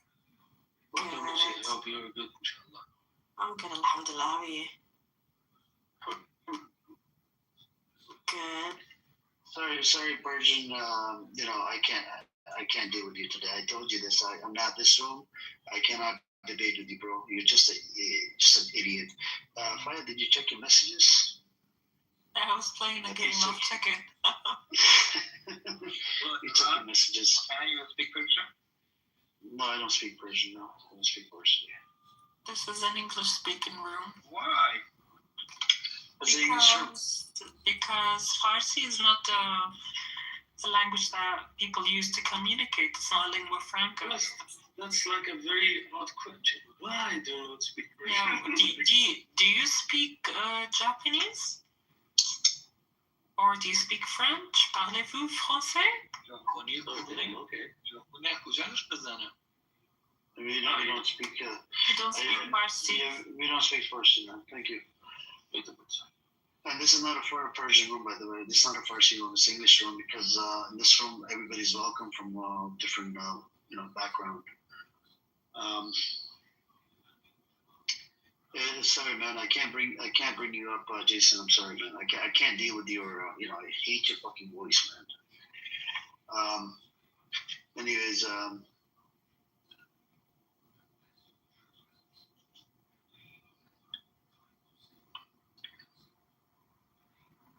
There are news that they partially withdrew, but they're still here. So it's very uncertain. We don't know what is happening, to be fair. Like, apart from the usual, going to houses, interrogate people, they've converted a few houses to military installations, meaning like they have occupied it and they are not letting the residents in. So I don't know, to be fair, what is going on, but it is very nerve-wracking. Like every time that these things happen.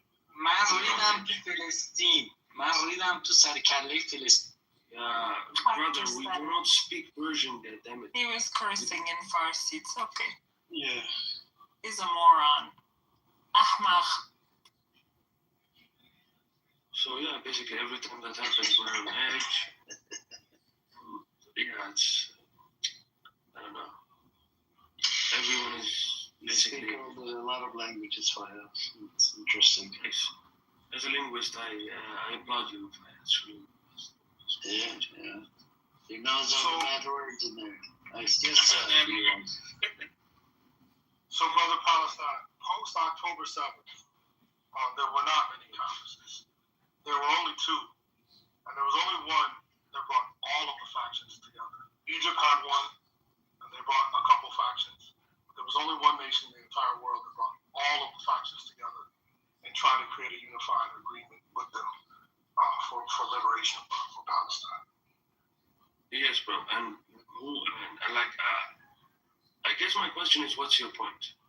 Like, okay, I understand. I don't know which nation is that, to be fair. I can't remember it off the top of my head. But, like, what is your point? I feel like I should ask that question. So, from the moment I came in this room until now, my point has been consistent. It's the same consistent point. That if you focus on the narrow, me first, me only perspective, and you don't elevate your consciousness to what's going on in the global struggle, and you don't even know who your allies are on the planet, and if you don't have the same energy for their causes as they have for yours, you are never going to win. Oh, it's about this then. Bruv, let me tell you this and be straightforward with you, because I do not like bullshitting people. If you want to support me, good for you. If you don't, you don't. I am not here to pity party or anything like that. I am a blind man who lives in the West Bank. No more, no less. I am not here to be like, yo, if you scratch my back, I scratch yours. This is not one of them deals, okay? I do not have to support anyone to be supported. If you support me, that shows that you're good in character. If you don't, well, I let the silence speak for itself. I'm not gonna say shit. And that's the same position anyone dealing with oppression would have. Imagine that. And imagine where the world would be. Like you're saying, if you don't support me, if you support me, your moral cause. Well, someone would say you would support my cause if it was a moral cause. But you don't care. It's not that I don't care. It's not that I don't care. It's about the whole. It is not a scratch your back and you scratch mine kind of thing. It is babies being killed. People are dying. You can't afford to be like, I scratch your back, you scratch mine. This is not one of them cases. Of course, I support all the case unique and special in the world. I support all the people who were oppressed and they are still oppressed. I support them, obviously.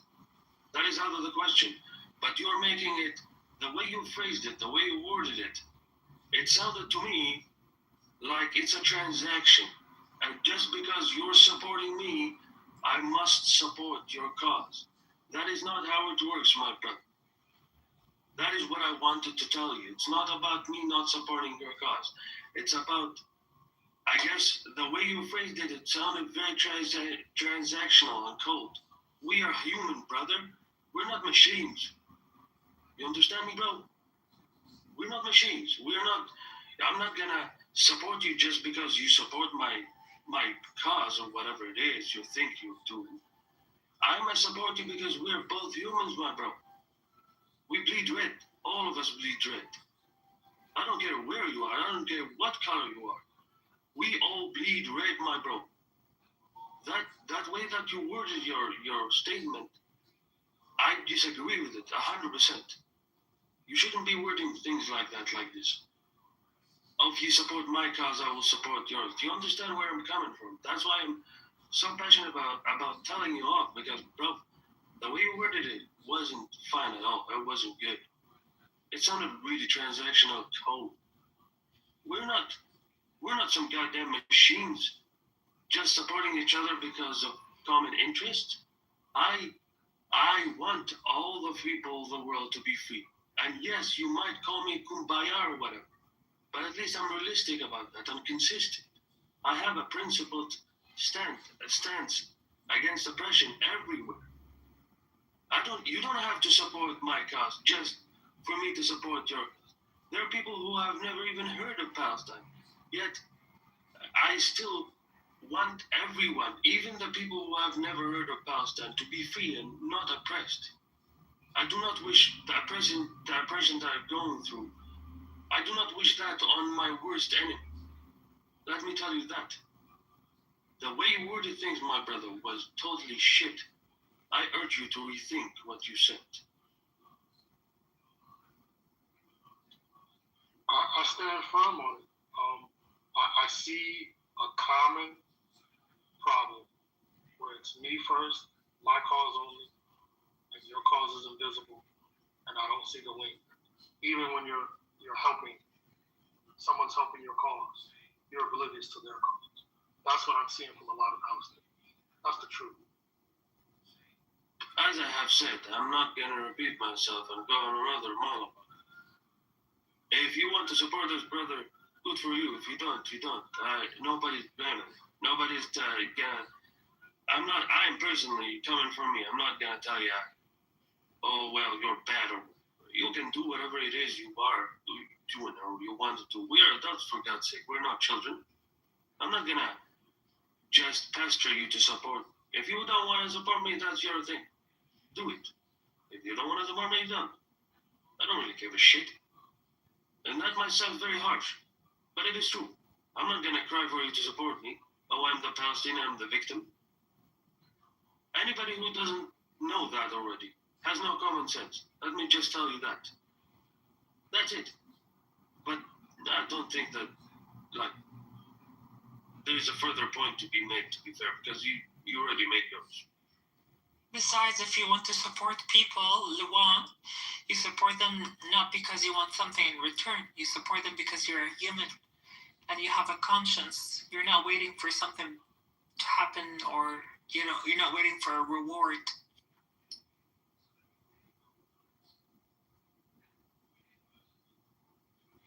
It's not about a reward. It's again, if your suffering is the center of human suffering, and your cause is the only cause. And you said like you're supporting people because other humans are suffering. So I just don't see the level of global consciousness at all coming from the Palestinians. That's a very narrow need first. No, their suffering is great, and it's been happening for the past 80 years, actually more. So just because they're suffering doesn't mean we have to forget about the others. No, we can focus on them and on the others. Now, the Palestinians, they're under genocide. If they don't talk about Gaza, if they don't talk about Sudan, if they don't talk about Congo, if they don't talk about Venezuela, that's because they're busy getting bombed and bombarded every single minute, not every single day, every single minute. They can't sleep. They have drones flying on their heads every second. No, you want those people who are suffering to come and talk about other people's suffering? No, it's not going to happen.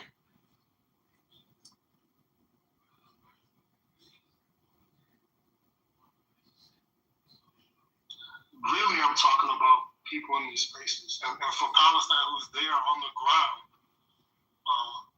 to be honest, I really wasn't thinking about the people I see on spaces, rooms like this, are in other countries in the West, representing the Palestinian cause and their level of consciousness.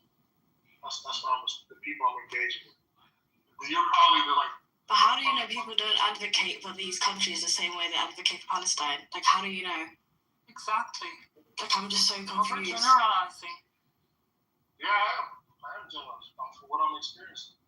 What I'm having these experiences. Yeah, but you'll only notice those things if you center yourself around it. So if you've not seen it, then that's just, you're not looking for it, or you just have no interest in that side either. So how many? It's a bit rich. How many people have you spoken to, by the way, Limon? Can you please tell us? Oh man, a lot. How many would you say? Listen to like thousands. Mm-hmm. Since October 7th. hours upon hours and hours. Listen to thousands of what? Who? Which people? What people? People online, in spaces on Twitter, Clubhouse, on politics. They talk about what? They talk about the Palestinian cause, correct? Yes. Yeah, it's just because they don't talk about something you believe in, it doesn't mean they don't support it. There's a lot of them. There's if you go into a pro-Pali space, they're just going to talk about Palestinians. If you go into pro-Congo space, they're just going to talk about Congo space. If you go into Sudan space, they're going to talk about Sudan. It's a normal thing. I don't know, how did you come up with this, and if you have any stats, this is your anecdotal experience. I don't know how you came to this conclusion that they don't support your cause. And can you please tell us, what is the cause that you want them to support? What is your cause? I think it's a general observation and a general critique of, and I've explained it, in this room. I made it clear that the trouble and the trap that I see is that you're being pushed into a very narrow nationalist solution where you get your own ethno-nation state under the American flag. And that's the primary cause, the primary goal. And there isn't a larger consciousness that I see of really pushing back against global oppression in any kind of way. And I've been in spaces like large communities on Twitter, where you have hundreds of Palestinian activists under one umbrella. There was this group held by DD Politics, which he held the largest pro-Palestinian spaces. And of course, the community split up, it fragmented, people started to hate each other, fight each other. But the most consistent thing, the most demoralizing thing was after 2-3 years, all people could talk about was Palestine. And they could not evolve, despite the fact they were engaging with people all over the world. The people were rallying behind them and trying to elevate them. They couldn't see anything beyond that. And, so how many people was she able to get, DD Politics? 500, 600, 1,000 people? How many people? I couldn't even quantify. But it was a lot. I've been in her spaces. I was active on Twitter space before. My whole thing is just by your anecdotal experience, somebody that just keeps talking about Palestinians, right? Because it's right there on your face every day when you open up Instagram and this and that. You see amount of babies that have been killed and this and that, and they've been suffering under occupation for over 50, 70 years. And if the space is about Palestinians or Palestinian cause, why would they not talk about Palestinians? I don't get it. Right? Now, in relate to Sudan, a lot of people don't know about it. A lot of people do know about it. And they do talk about Sudan. A lot of people don't know about Congo. But there's other people that know about Congo. They open up spaces about Congo. So I don't know, where did you get this, anecdotal, according to your anecdotal experience. And when it comes down to Israel, America protects Israel. Why do you think that none of these countries are attacking Israel right now? Why is this disgusting Zionist criminal states in the middle of nowhere? It's because it's protected by America. None of these nations wants to attack Israel because of America. As soon as America removes protection of Israel, they're going to come in and attack. This is why we're all dependent on America. I live in America. I'm in California, by the way. And this is why my view is coming from American side, because America is the only country. Why do you think these Arab leaders, whatever, they're lobbying the Congress to try to get it done through America? Because America is protecting this Zionist criminal state. Iran, literally, they're not attacking Iran because Iran gave them a threat. They're going to attack Israel. Iran realized that Israel, they cannot protect Israel. It's a tiny, teeny bitty nation. The last 12-day war, the amount of damage they've done was over $10 billion worth of damage. And they realized there's some ports, that's very major thing. If they were to destroy that fucking port where they get their goods or whatever, they're going to have a hard time receiving goods inside Israel. And it's a major construction they'll have to do to rebuild that port. right? So this is why I have to. So your outlook, I think you're thinking from inside the box. I'm thinking from outside the box. This is why all the countries are blaming America, and America is protecting Israel. Israel is using America for whatever. America is basically Israel's bitch. All right? But the problem is the officials that I have, a whole bunch of pedos that are fucking running the government in America, right? So I don't think you should, you should accuse anybody of where they're coming from, what perspective they have. Respectfully, you have your own perspective. We can agree to disagree, or you can disagree to disagree. You have your own perspective. I have my own perspective. And I'm looking at it from America because America is the one that they had to go through whatever happens in Gaza. It's literally passed in American Congress. America pushes the fucking envelope to Israel, then they force Israel to do what they have to do. Otherwise, even during the 12-day war, Israel did the attack during the Iran. Do you know that Israel already sent out fighter jets? They were going to throw bombs on Iran, right? Guess what? Trump called Netanyahu up, forced him into fucking bringing the fighter jets back. Otherwise, they were going to throw those bombs on Iran. And on the way back, the leftover bombs were thrown on Gaza. All right? So I would suggest you, my friend, you should look into all of these details. I like to go into the tiny details. And that's when you learn, okay, who's controlling what? And, from your perspective, I don't know if you're into geopolitics as much. The Middle East politics is different than, working with the Western politics, the American, Canada, and this and that. So, yeah. And the DD politics, the space that you're talking about, I spend like maybe a week or 2 weeks. I'm like, what the fuck is this? This is bullshit. Then I start going to Suleiman space on Twitter. That was much, much better than the fucking shitty space that she goes. But, that's right. And right now, the Epstein files is pretty hot. People have been telling me, open up the room about Epstein. Why am I not doing it? Because there's other people talking about Epstein. It's enough people talking about Epstein. Why should I open up? We do talk about Epstein sometimes in this room because it is a pretty major blow. I mean, Epstein was connected to Ehud Barak, the former Israeli prime minister. He visited Epstein more than 30 times. And Epstein was a pedophile. Trump mentioned on Epstein files. You have the Ghislaine Maxwell, her dad, fucking working for Mossad. A lot of shit connected to Israel. Look at the Jonathan Pollard, the guy, that motherfucker that was American Zionist Jew that spied on America for Israel, right? What happened at the U.S. Liberty ship in '67 that killed a whole bunch of Americans, right? And why was it silent? Why were they silent? There's a lot that, if you dive into it, it's like a can of worms. And it goes back to how is Israel controlling American politics, the AIPAC and all of this bullshit. But anyways, we can agree to disagree, bro. Yeah, I think, if you think America's Israel's bitch, I think American politicians, honestly, are all bitches. What's really, Israel's not behind the United States of America. It's literally the other way around. It's the military-industrial complex. It's calling the shots of which Israel's a part of. So, but if you think Israel is behind America, I think the U.S. Yeah, I think that's going to lead to a lot of problems in the now. It's both of them are each other's bitches in different different ways. Sometimes somebody, one of the countries becomes a dominant, the other one becomes submissive. The other one becomes dominant. This nation becomes submissive. And that's how it works. It's like a wife and husband relationship, dominant, submissive. Like sacrifice and what is it called?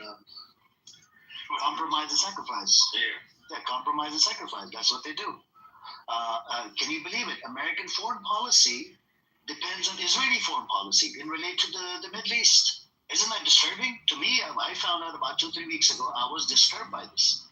I'm like, why the fuck do we have to, we have our own foreign policy. We got military base all over GCC countries, all over the Middle East. Why the fuck do we have to depend on this disgusting Zionist criminal state called Israel? And I believe, I have a testimony, actually, there was a former Israeli intelligence official. He made a video. He was on the show, one of the talk shows. This was about during the 12-day war. You know what he said? He used to work for Israeli intelligence official. Now he's located in Quebec, Canada. He's been living there for over 10, 15 years now in Canada. But he still works with spying agencies. In 2011, they bombed his house in Quebec, Canada. And they found military-grade bombs and material that was used.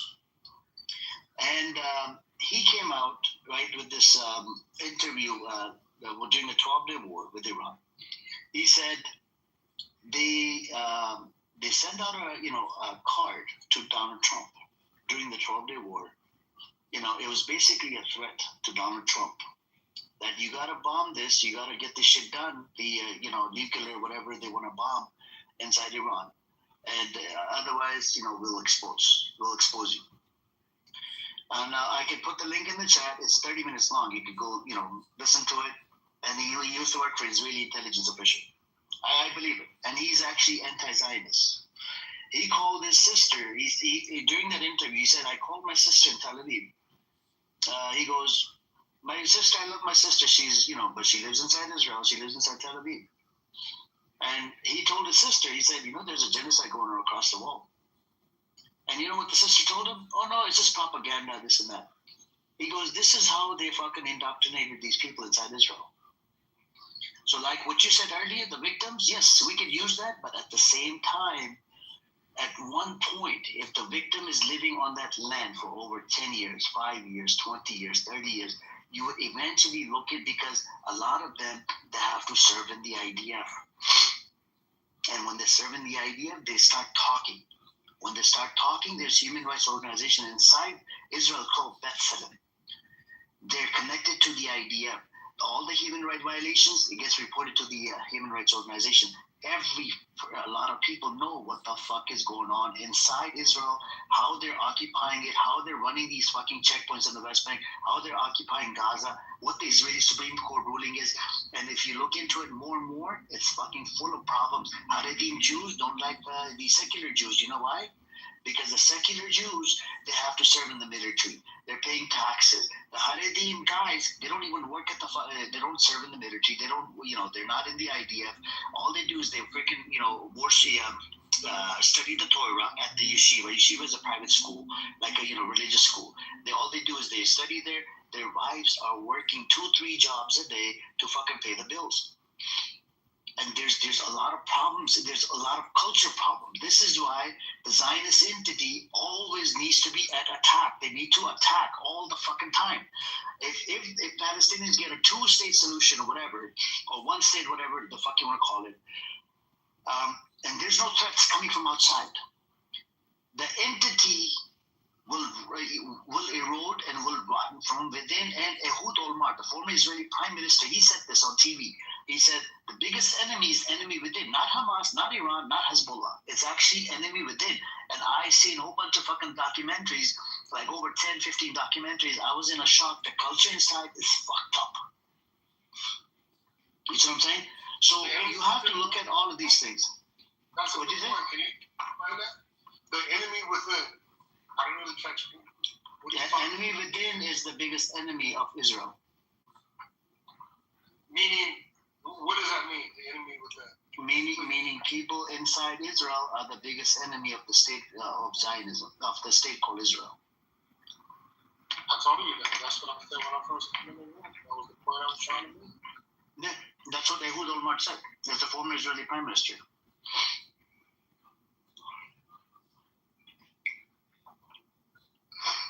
So what I'm saying is, we can have this, and respectfully, bro, I think you should ask the Palestinians. And I'll give you another example, since you said they don't care about anybody else's cause.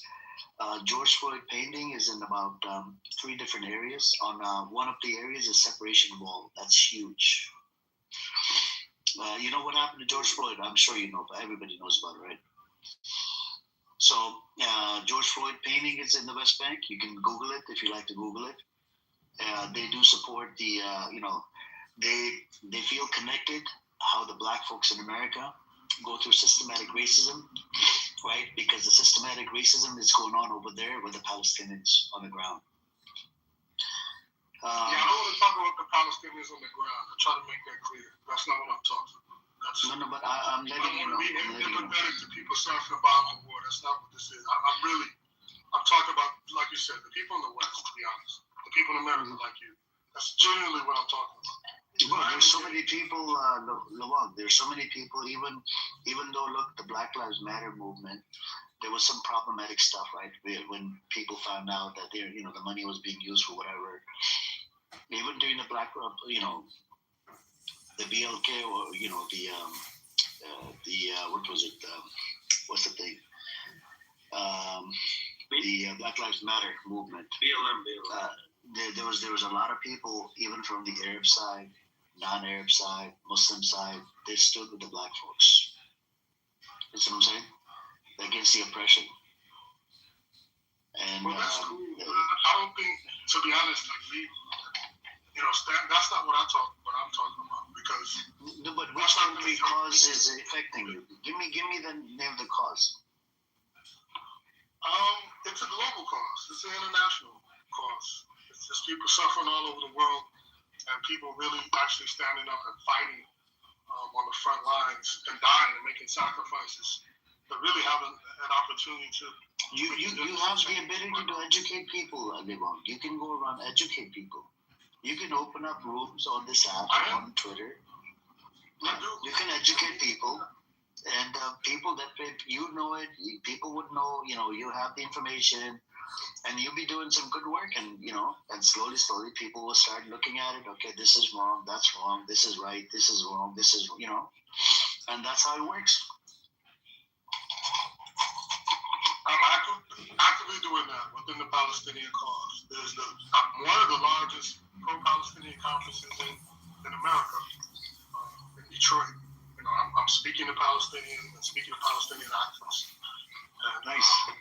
So it's all happening. I'm not saying this from someone that's not, actually engaging and doesn't have a lifetime of engagement. Nice, that's good, man. It would, however you can help, it helps. You can either just bring awareness, you can donate money, you can go to the protest, you can, talk about it, you can, not just Palestinian, you can talk about other causes that are happening all over the world, and become an activist,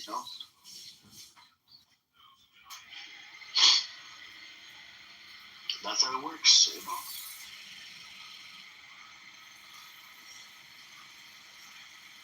I just don't think boycott's going to get it. Freya, do you think boycotting is the solution? Why were you asking me? Yes, if you think boycotting is the main strategy.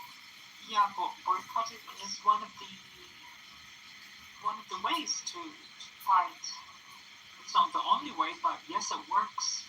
It works big time, and we see companies changing their policies.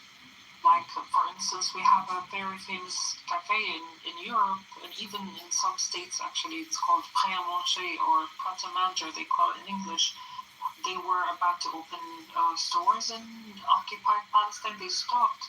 A lot of companies stopped, or they actually pulled back, and they canceled their contracts with them, like Puma, for instance. Boycott does work, and it worked before in South Africa, and it worked in many places. So my answer is yes, it does work. It is one of the ways to fight, to resist. Do you think people should boycott, or do you think nation states should boycott?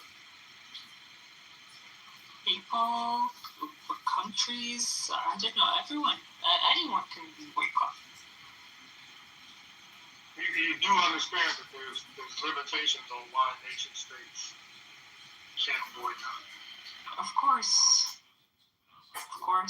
but people still, like, for instance, in Jordan, people did boycott, although the government what? I mean, they owned those supermarkets or those brands, but yet the people did boycott, and it ended up with closing of Carrefour, for instance, and so many places actually in Jordan. It's one of the best countries that boycotted companies in the world, I think, in the Islamic world, let's say. And even here in the UK, I live in the UK, a lot of places we've boycotted have been closed now. If you search for Starbucks, how many Starbucks closed in the past 2.5 years between England and Wales, and you'll see.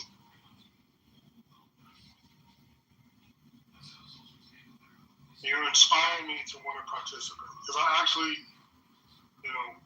I do think people have the right to individually or collectively boycott. I don't see anything wrong with that, per se. By the way, me and my friend, we both left our work because of the company that we used to work for was,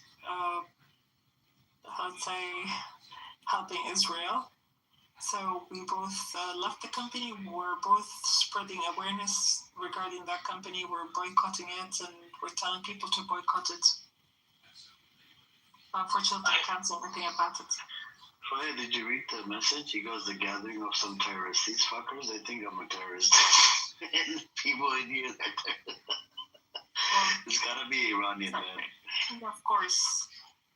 Oh my God, you gotta be the Reza Pahlavi supporter. So we're terrorists because we're defending people under genocide? I mean, if you want to call me a terrorist for that, then I'll be happy enough. He left. He's a moron. Yeah. I'm not sure who was he talking about. He said he was talking about me and all of you guys, gathering of some terrorists. Yeah, gathering of some terrorists. I'm not sure who he's referring to. I'm a number one terrorist. Flag makes him cry. Iranian Pahlavi supporter. To be fair, I've never met this dude, so that's why I was confused who was who. Faya, what game are you playing? Okay, let me check the name. It's called Pixel Flow. Oh, okay. Very addictive. I downloaded the game yesterday or the day before. I reached level 100 and something now. Oh my God, your finger was 7. Yeah.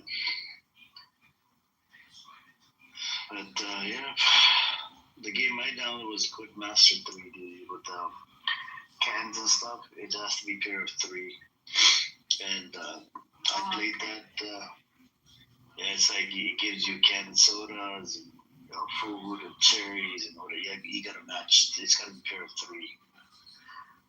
But Anila, would you like to come up? Let's see.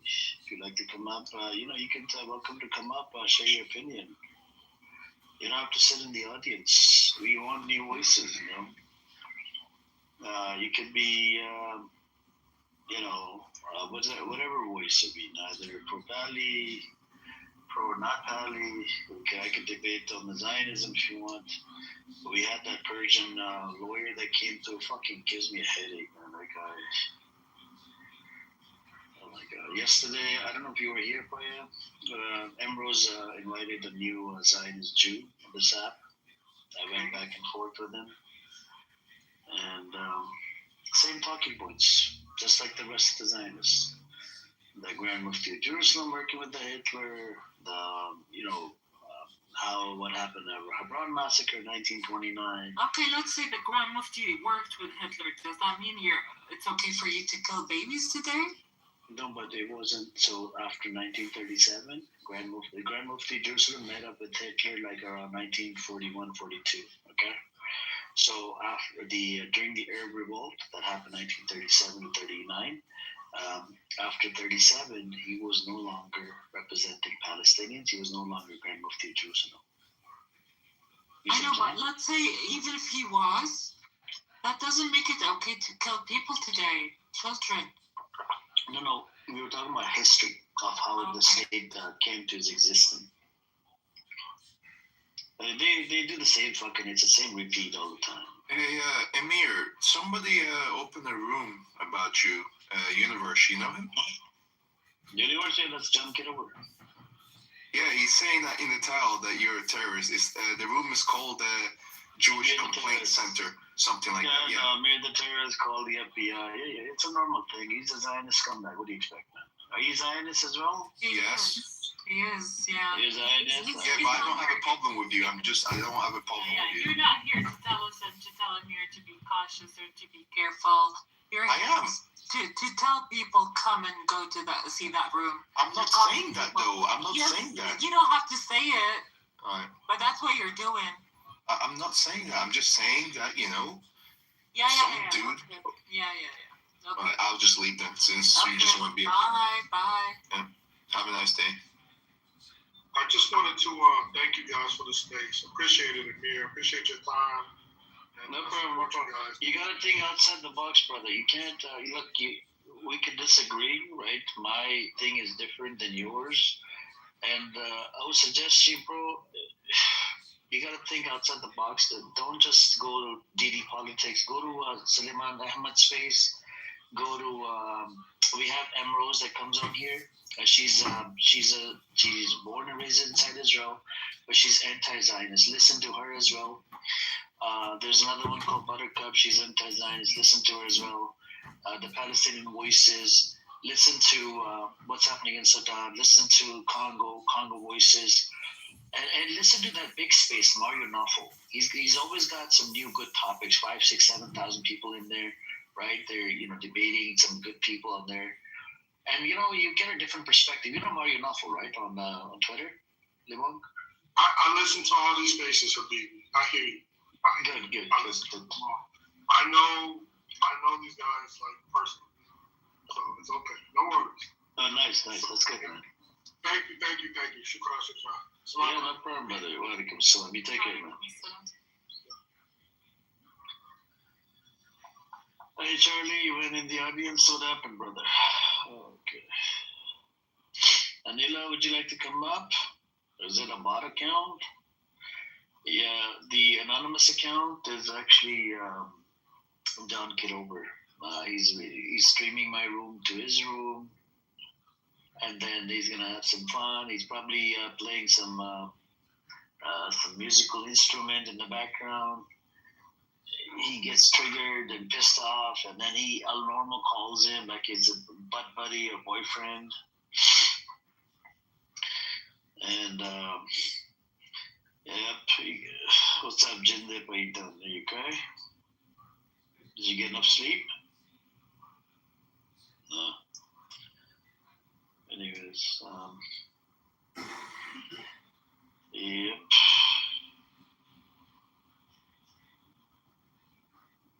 Zionist, somebody's asking in the chat about what politics Zionist. Yeah. Fire, but did you solve the matter with the guy that was? Yeah. All good. Okay. Yeah. So because he got scared earlier. He explained what happened and everything, and I don't like it when men attack women. And in general, even if she had a different point of view, even if she was a Zionist, I don't care. But she's still a woman, and I don't like people like men attacking women. No, but some of the stuff cannot be trusted. Yeah. So but then I can't tell him how to handle people or how to talk with people. No, I didn't say that. That's why I kind of texted you and whatever. I wanted to see how you're doing because I wanted to tell you that there's certain things on this app you have to look the other way. Yeah. Because look, I could. What did you say? I left the clubhouse and I went to bed. Yeah, no, I know. But yeah. I said to that person that don't do it and this and that. That person turned it around on me. He goes, "Oh, we know you love her, this and that." I'm like, "What? You're trying to protect her?" I'm like, "It's a pro pally, right? And don't do it and this and that." Well, how could you love her? I mean, you both are in 2 different countries. She's married. It doesn't make sense. he brought up the whole thing. I mean, I like somebody else. What can I do? It is what it is.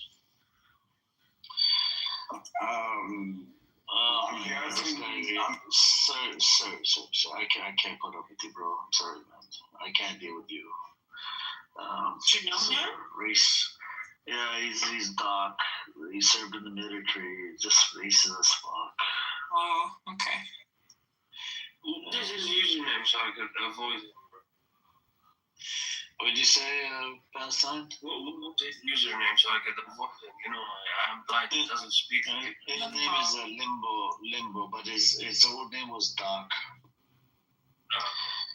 Yeah. Sometimes it's okay when the room dies down. Amila, help me out. How did Zionism begin? Come up. We can have that conversation. Come up. Yeah. Where'd she go? She's here? She left. She left here. Or he, I don't know.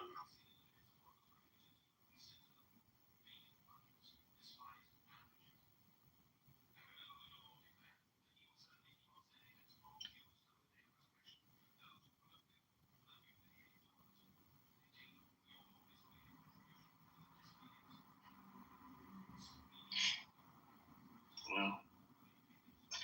But anyways, what you been up to, Palestine? Nothing, we're just here, being restricted. Basically, we can't go anywhere. It's very nerve-wracking, as I mentioned before. But yeah, I've been okay. Just following the news and concerned for my safety because they're now arresting people from my area, and the arrests are increasing. Yeah, that's you gotta be careful, man. I don't know how all this is gonna play out. They're issuing about 10,000 permits, I think, to people that are over 55 to go to Masjid Al-Aqsa for the month of Ramadan. Yeah. So there's gonna be a problem there, right? It's a lot more people that want to go to Masjid Al-Aqsa, but Yeah. What's the capacity of Masjid Al-Aqsa? Pretty big. I can't tell you for sure because I don't know, but pretty big. Like it can accommodate.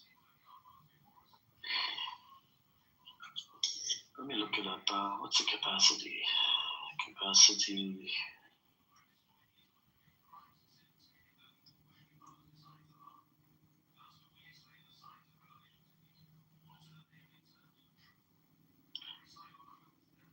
And they're expanding the settlements in Jerusalem that are going to be, taking over some part of the West Bank.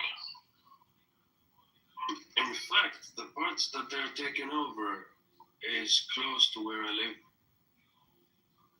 So yes, I know. They've been in the area. They've been spreading their activities in the area. Their activities that are in the area that they live in really have been very much on the increase for the last couple of days. Wow. So it says 5,000 inside capacity, and outside is over 400,000 people. That's a bunch. That's pretty big, man. It's pretty big. Yeah, but the raids are increasing, the arrests are increasing.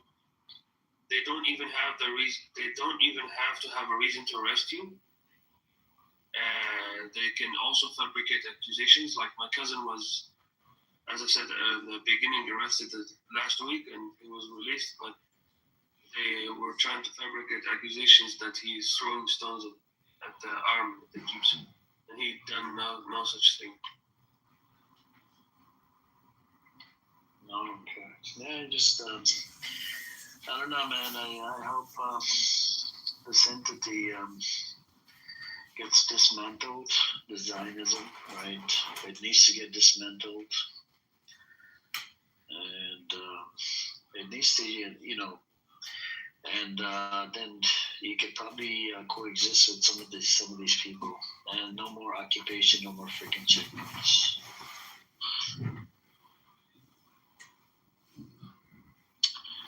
And no more borders either.